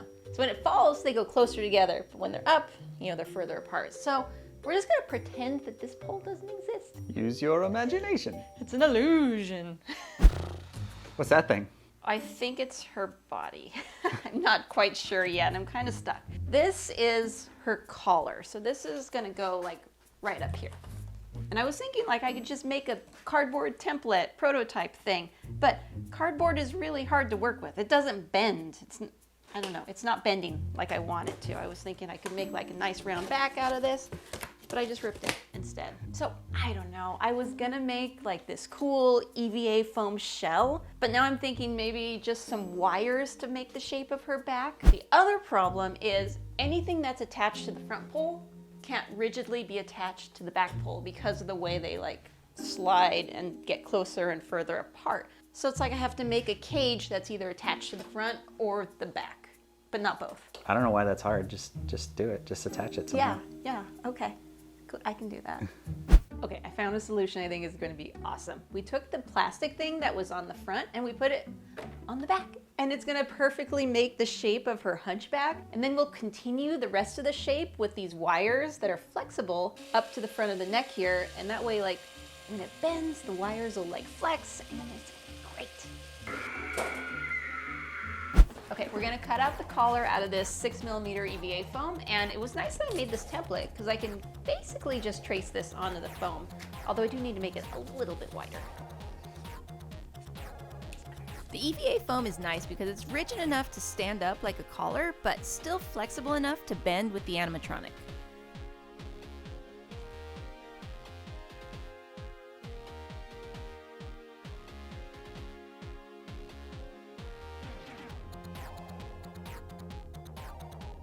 If you look at her chest area, there's basically like a sternum kind of skeleton thing going on. You know I love you. So we're gonna use this old plastic skeleton. We stole its rib cage, and we're gonna take it apart and use this. Oh, there it goes, okay. Okay, so it's gonna go like right here, but shoot. I was hoping we could use the whole thing, but I think that it's too big, right, Jane? Maybe, let's just use the front part of the rib cage there.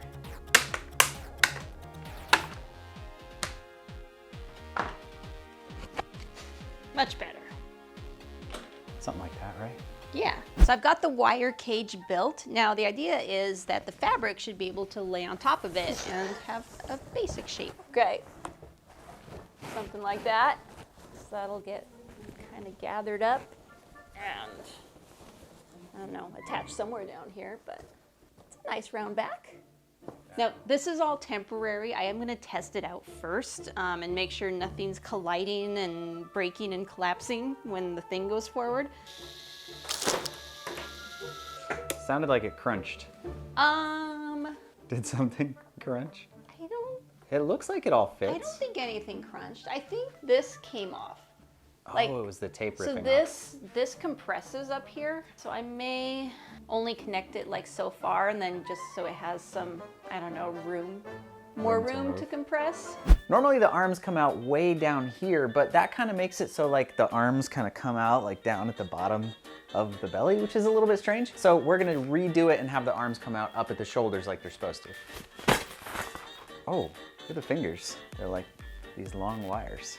There's only 4 fingers. I didn't even notice that. Also looking at the concept art, the shoulders come like kind of way out. So I took a piece of PVC pipe and I've got it temporarily attached to here just with some wire. And now watch this. This square pipe actually fits perfectly nice and snug inside a 3/4 inch PVC. To get it to stay, this actually has a hole in it from attaching it to the other thing. So I drilled a hole in the PVC and now I can put this in and we'll just put a screw in the hole that goes right into that inside hole and then the thing will stay in. Okay, I got the other one on and I'm gonna let it swing freely because check it out, they'll just kind of move a little bit. We'll get a little bit of secondary motion on the arms and then when it comes up like this, they kind of swing back and then, you know, it kind of moves. It might work, it might not. We're gonna leave it like this for now and see what happens. Her arms are pretty skinny, but they do have some mass like at the shoulders and elbows. I'm gonna sculpt her arms with foam clay, but the foam clay doesn't like to be too thick. So I'm gonna build out some of the basic shapes with tinfoil first. This also gives me an opportunity to block out some of those basic shapes.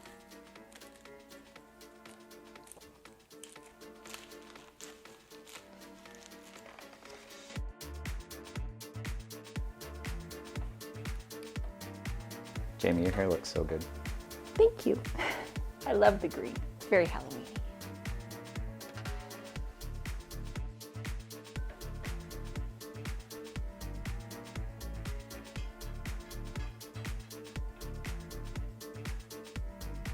Ta-da! She has arms. These are gonna take a little bit to dry. I don't wanna like touch them until tomorrow, so we're gonna move on to the skirt. To make her skirt, I'm gonna use EVA foam because it's got this really nice structure to it. But before that, I'm gonna use this really thin foam to make my pattern and template off of.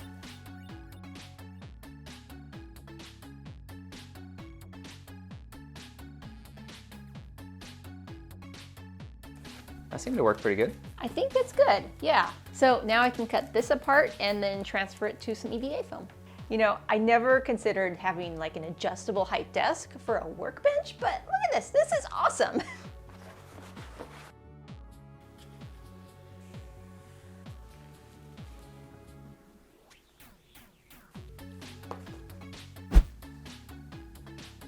Barge contact cement is one of the best ways to glue EVA foam together, but it's super toxic. So if you use it, make sure you wear a respirator.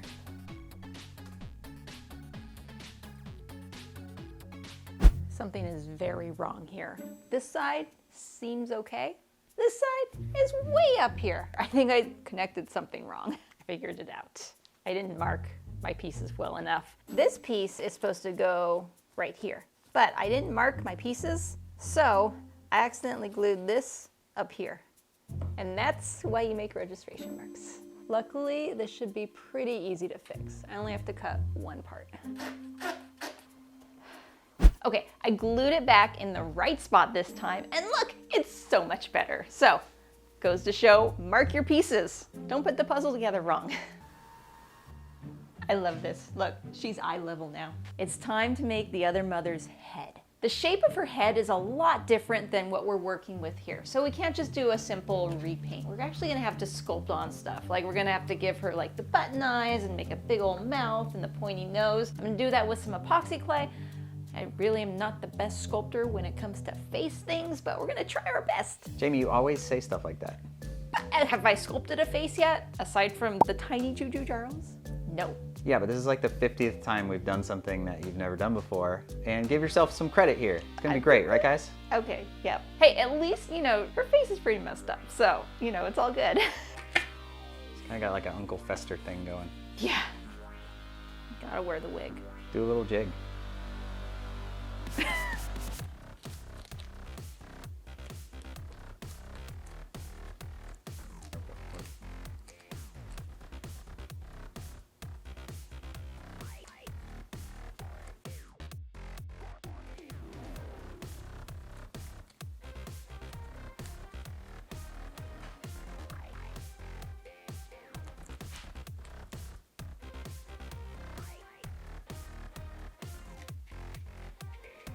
How's it going? It's going good. This doll's got a really wide head, but we're making it work and we're gonna make it longer with the job. But first I'm gonna carve some cracks in this. It's set up for about an hour, so it's pretty hard, which means I should be able to carve some pretty clean cracks in there.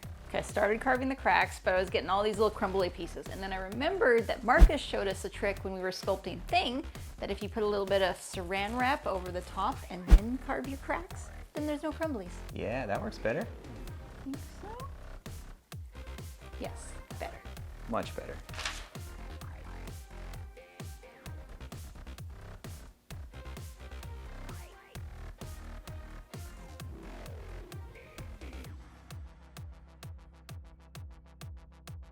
We're moving on to the mouth and the jaw, but before we do that, we need to make some teeth. To do that, we're doing the easiest way we know, and that is using some fake fingernails and turning those into teeth. We did the same thing on Huggy Wuggy, and it worked great. So basically, you cut the teeth into the shape you want, you put a little pointy end on the back so you can stick it in, and then spray paint the back of it. That way the front of the teeth still stays really shiny. Now that we have all the teeth made, it's time to start sculpting. Also, I lowered the desk back down because it's sitting time.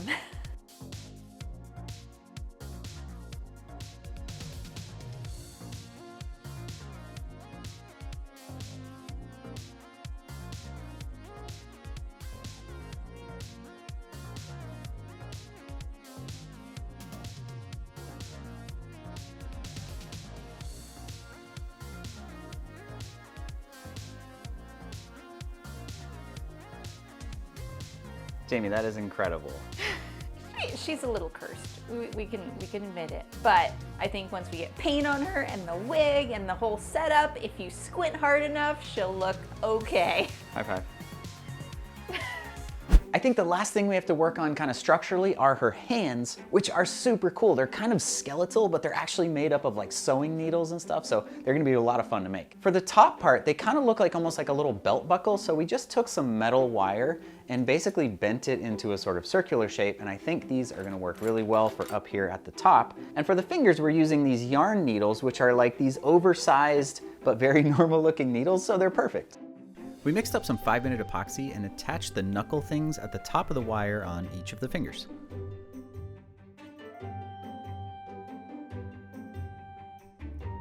We glued the little plastic needles together to make up each of the individual fingers. The tricky part was bending the wires to match them and then gluing them on. Everything is kind of fragile, so we just had to take our time here. Also, being able to remove the arms is going to be really nice for storing them later. It also helped to take them outside to paint.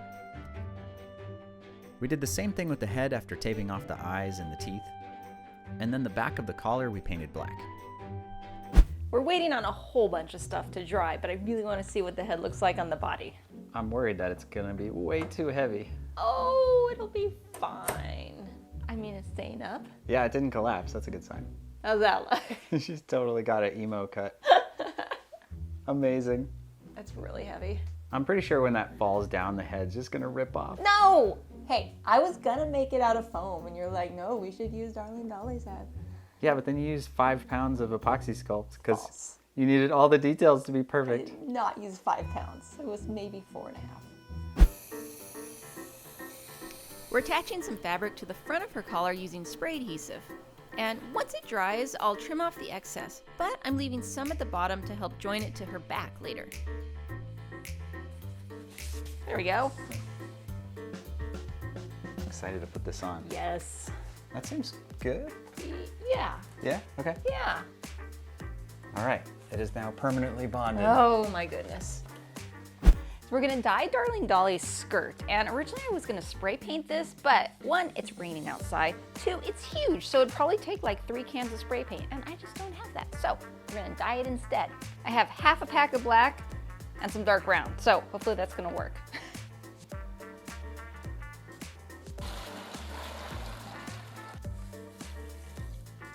Mixy mix, and in she goes. Well, I've got good news and I've got bad news. The bad news is the dye didn't work at all. It just turned the skirt gray. But the good news is it stopped raining. So we're gonna go spray paint the skirt.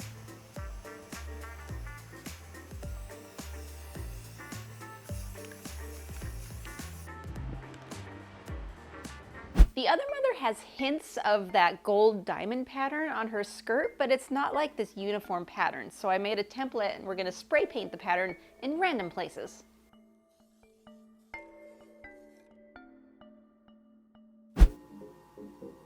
How high am I going? Real high. This is awesome. I think I'm gonna try using barge to glue this on.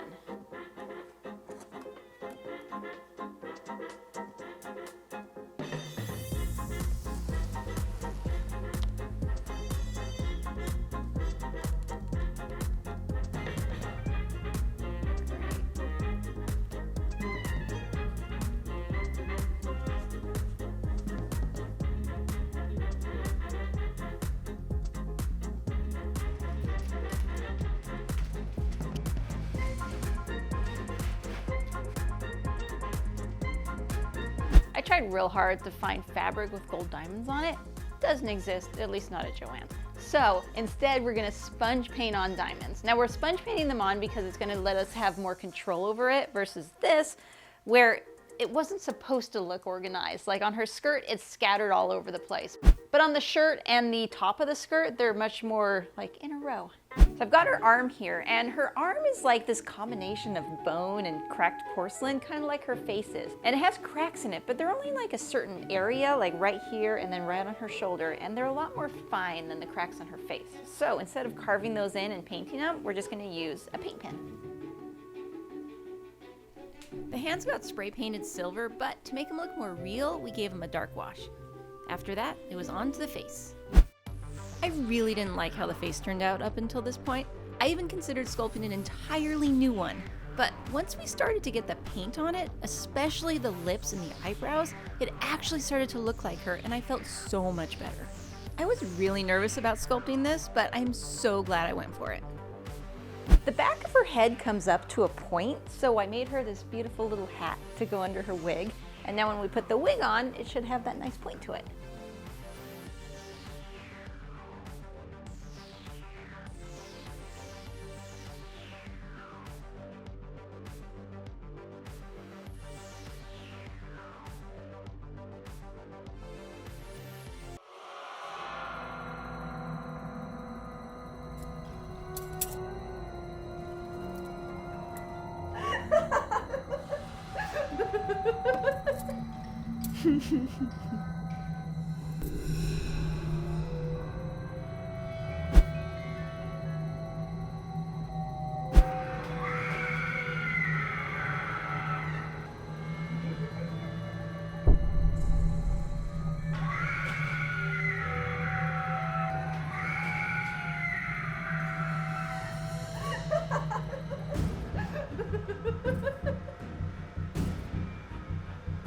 It is time for Empty Soul Girl on a swing. In this video, we're gonna unbox this prop, we're gonna put it all together, we're gonna show you how it works, but we're also gonna customize it and give her a makeover to make her even scarier.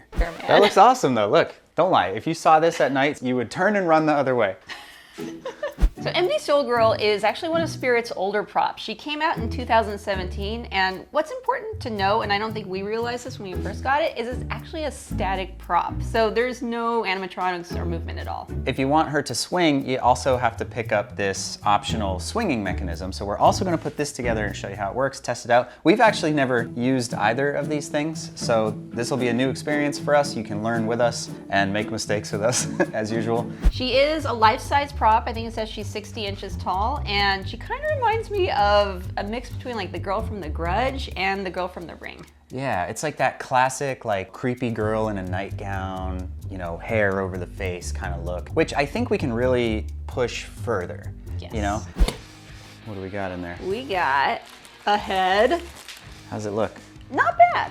She definitely looks like a young girl there. She does have very straight, luxurious hair. So she's got black eyes, she got some black eyebrows, but there's otherwise no other paint on the face there. I think she looks pretty cool. And we got, this is her dress, kind of a greenish tan color. It's got some frayed edges at the bottom.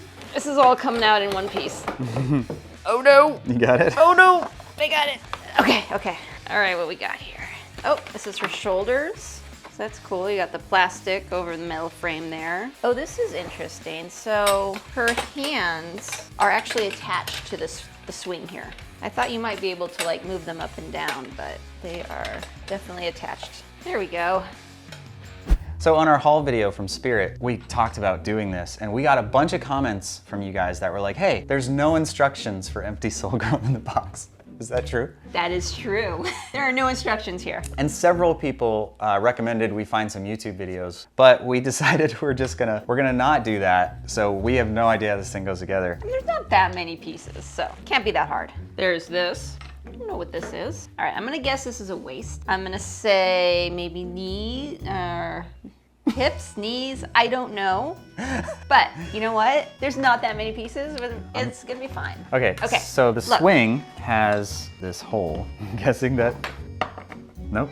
No, this, Oh. Yeah. Okay, there we go. Okay. And then I think this goes here. Yeah, okay, so we have it backwards at the moment. We'll turn her around here. Now someone else said in the comments that there was a hole in the back of the dress that you had to pull through a something or other. You should probably remember that. That person is screaming at their computer right now. Oh, there we go. That's the hole. So there's a hole back here. For it to work, this has got to go through the hole. Oh, take Pull this this back one off. out. Yeah.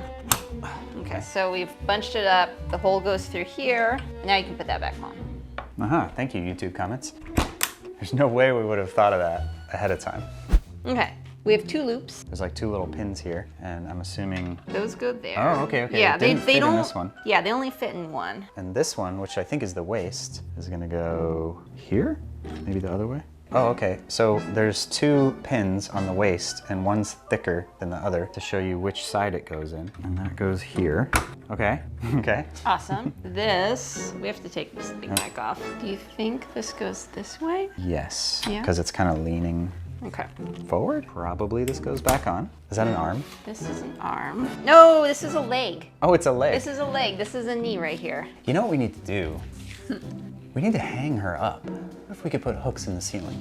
We could do that. Well, let's get her arms on Okay, first. do the arms first. Yeah. So there's 2 hooks on the arm, And there's 2 hooks back here. 2 little holes. So those just go right there. Okay, so let's pull the dress up. You know what? We're gonna, We're gonna have to take the arms back off. okay. And do we like feed them through or something? Yeah. Okay, so taking the sleeve, feeding it through. There we go. 2 pins on the head, go in the pinholes. There we go. There she is. Should we hang her up so we can put her legs on? So I'm putting some hooks in the ceiling to hang the swing from, and hopefully it'll hold. She's not very heavy, so I think it'll be fine. Here she comes. Whee! She needs her legs now. She's looking a little flat in here. So inside here, there are 2 hooks here and then 2 holes here. And they just slide right in, I think. No, do we have the wrong one? Is this upside down? I don't know. Oh, you know what I bet you do? Take this thing off first. Then this goes back on. Are you sure about that? Nope. Wait, why does it seem like the waist loop doesn't even fit now? Unless this rod itself Goes is here? backwards. If it goes the other way, hold on. Oh, yeah. Oh, Okay. yes. We got our waist all backwards here. We're gonna take the legs back off. Can we fix that without taking the whole thing apart? I think we can. This, we put in the wrong way. I'm pretty sure. It needs to come out now. You can do it. Hey, there we go. All right, okay, so this is gonna go this way now. And this Turn that around. turns around, goes back in. I think this is right. The legs go back on. Ah, okay, legs on first. Then the waist. There we go. It worked? It worked. She's in. Well, There she is. like Empty what does soul she girl. look like? She swings. She has no soul. This took us, what, 10 minutes to put together, maybe? Would have been a lot shorter if there was just like 1 page of directions, but not super hard to put together. 1 page of directions. Come on, guys. But overall, I think she looks pretty cool. I think from a distance, she'd look really creepy. She's definitely life-size, and she's got the vacant, soulless stare. What I'm most excited about, though, is what's next, because I think we can take this to a whole nother level.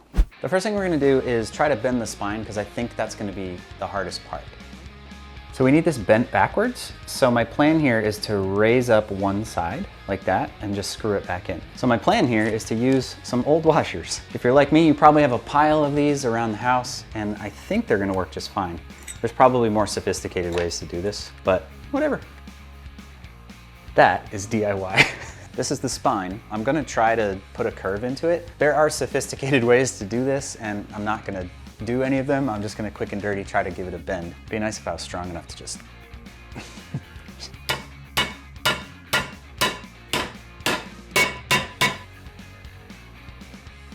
Okay, we have a C. I ended up just kind of squishing the pipe and then bending it that way because you're not gonna see this. So that's gonna give us a nice bend in the spine. Okay, now the next thing we wanna do is I wanna go for more of like a this type of thing. I want the arms to flare out a little bit. If we can get it to work, I want the ropes to come out a little too. This will be easier to adjust later once we get everything put together, but I think that's a pretty good start. If we're lucky, that was the hardest part of the whole thing. Okay, I'm building out her arms with pool noodles, but I need to cut a little wedge out so that it bends where her elbow's gonna be. How are you gonna get it over the arm?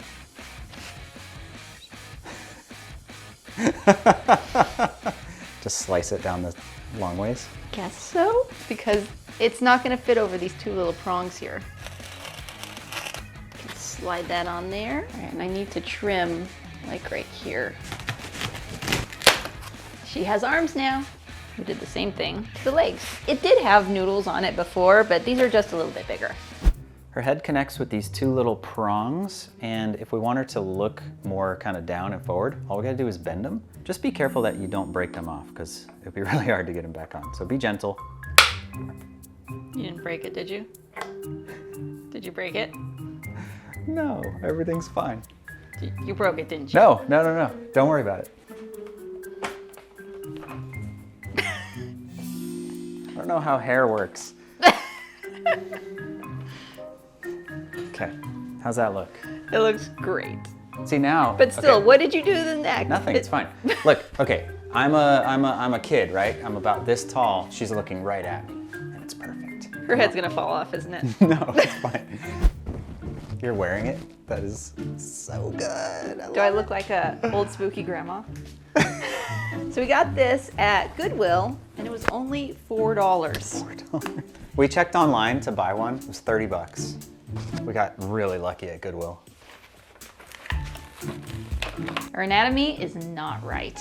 Shoulders are a bit high. Shoulders are high, so I'm gonna slice down here. Same thing on this arm. Basically, just wanted to make sure that the gown worked before we go much further. What do you want to do next? I think let's do the dress. Let's make it dirty and old and dirty and old. Before we dye it, I'm gonna cut it up a little bit, just give it some aging. I'm not gonna do too much cutting though. It's gonna cut the whole hem off the bottom. Yeah. What is that thing? This is a wire brush. If you look here, it's like snagging it and making it look really worn. You remember in The Haunting of Bly Manor, there was the lady who comes out of the lake? Yeah. And her dress is always like muddy and dirty. Like, So like this is real far, gross. far too clean. Yeah, like she just climbed out of the lake. It's like Samara from The Ring, just climbed out of the well to swing in your front yard and scare all your kids. Dirty dress. Huh? Yeah. I think it worked well, and we even have some pre-aging spots here going on. So that was just some acrylic paint in a bucket of water, mixed it around, let it dry. It basically just made it kind of gray. Awesome. Yeah. You could do the same thing with spray paint. Just kind of stand far back and like, you want it to be darkest along the bottom and then kind of fade it up. But this is cool because we can do it inside. I think this looks awesome. Yes, love it. Can you believe we found this at Goodwill for $4? It's like, you don't always get that lucky, but. You know what I want to do is put her old dress underneath this one because it'll help bulk it up a little bit. Oh, that's a good idea.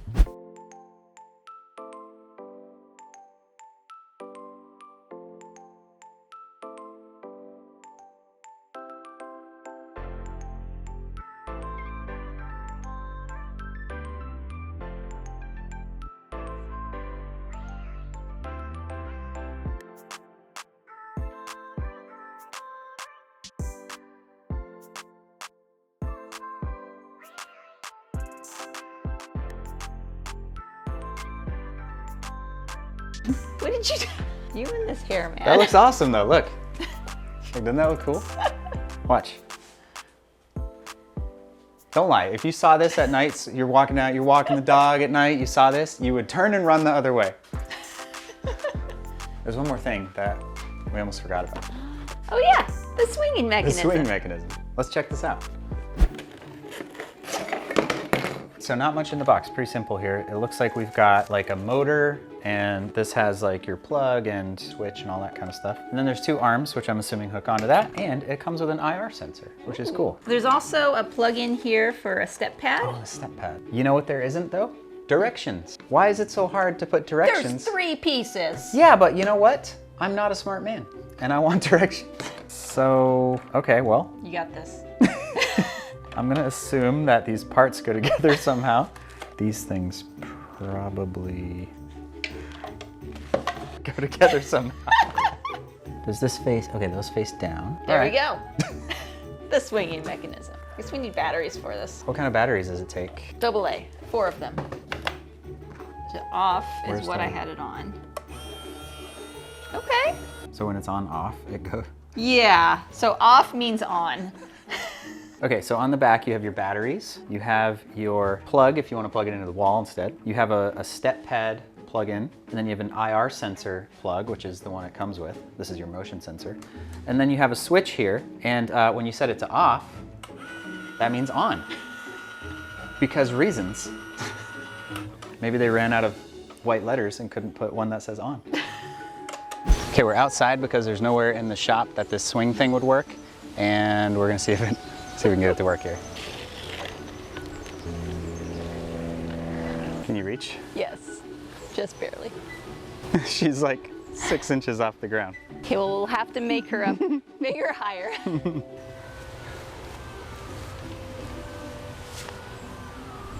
Success? The neighborhood kids are gonna hate us. They already do, kind of. Well, they love us and hate us. You know how it is, fellow haunters. All right, success. Yes. Any final thoughts on Empty Soul Girl on a string? She definitely doesn't look as good in person as she does on the box. However, that's to be expected. But she's shaped really well. She's creepy. And once you get her swinging, she's awesome. I think to its credit, if you did nothing and just took it out of the box and put it outside on a swing, at night it's gonna scare the crap out of people. But it only took us a couple hours to do all that stuff we just did, and it looks, I think, way better. Good job. All right, on to the next prop. Until next time, stay wicked.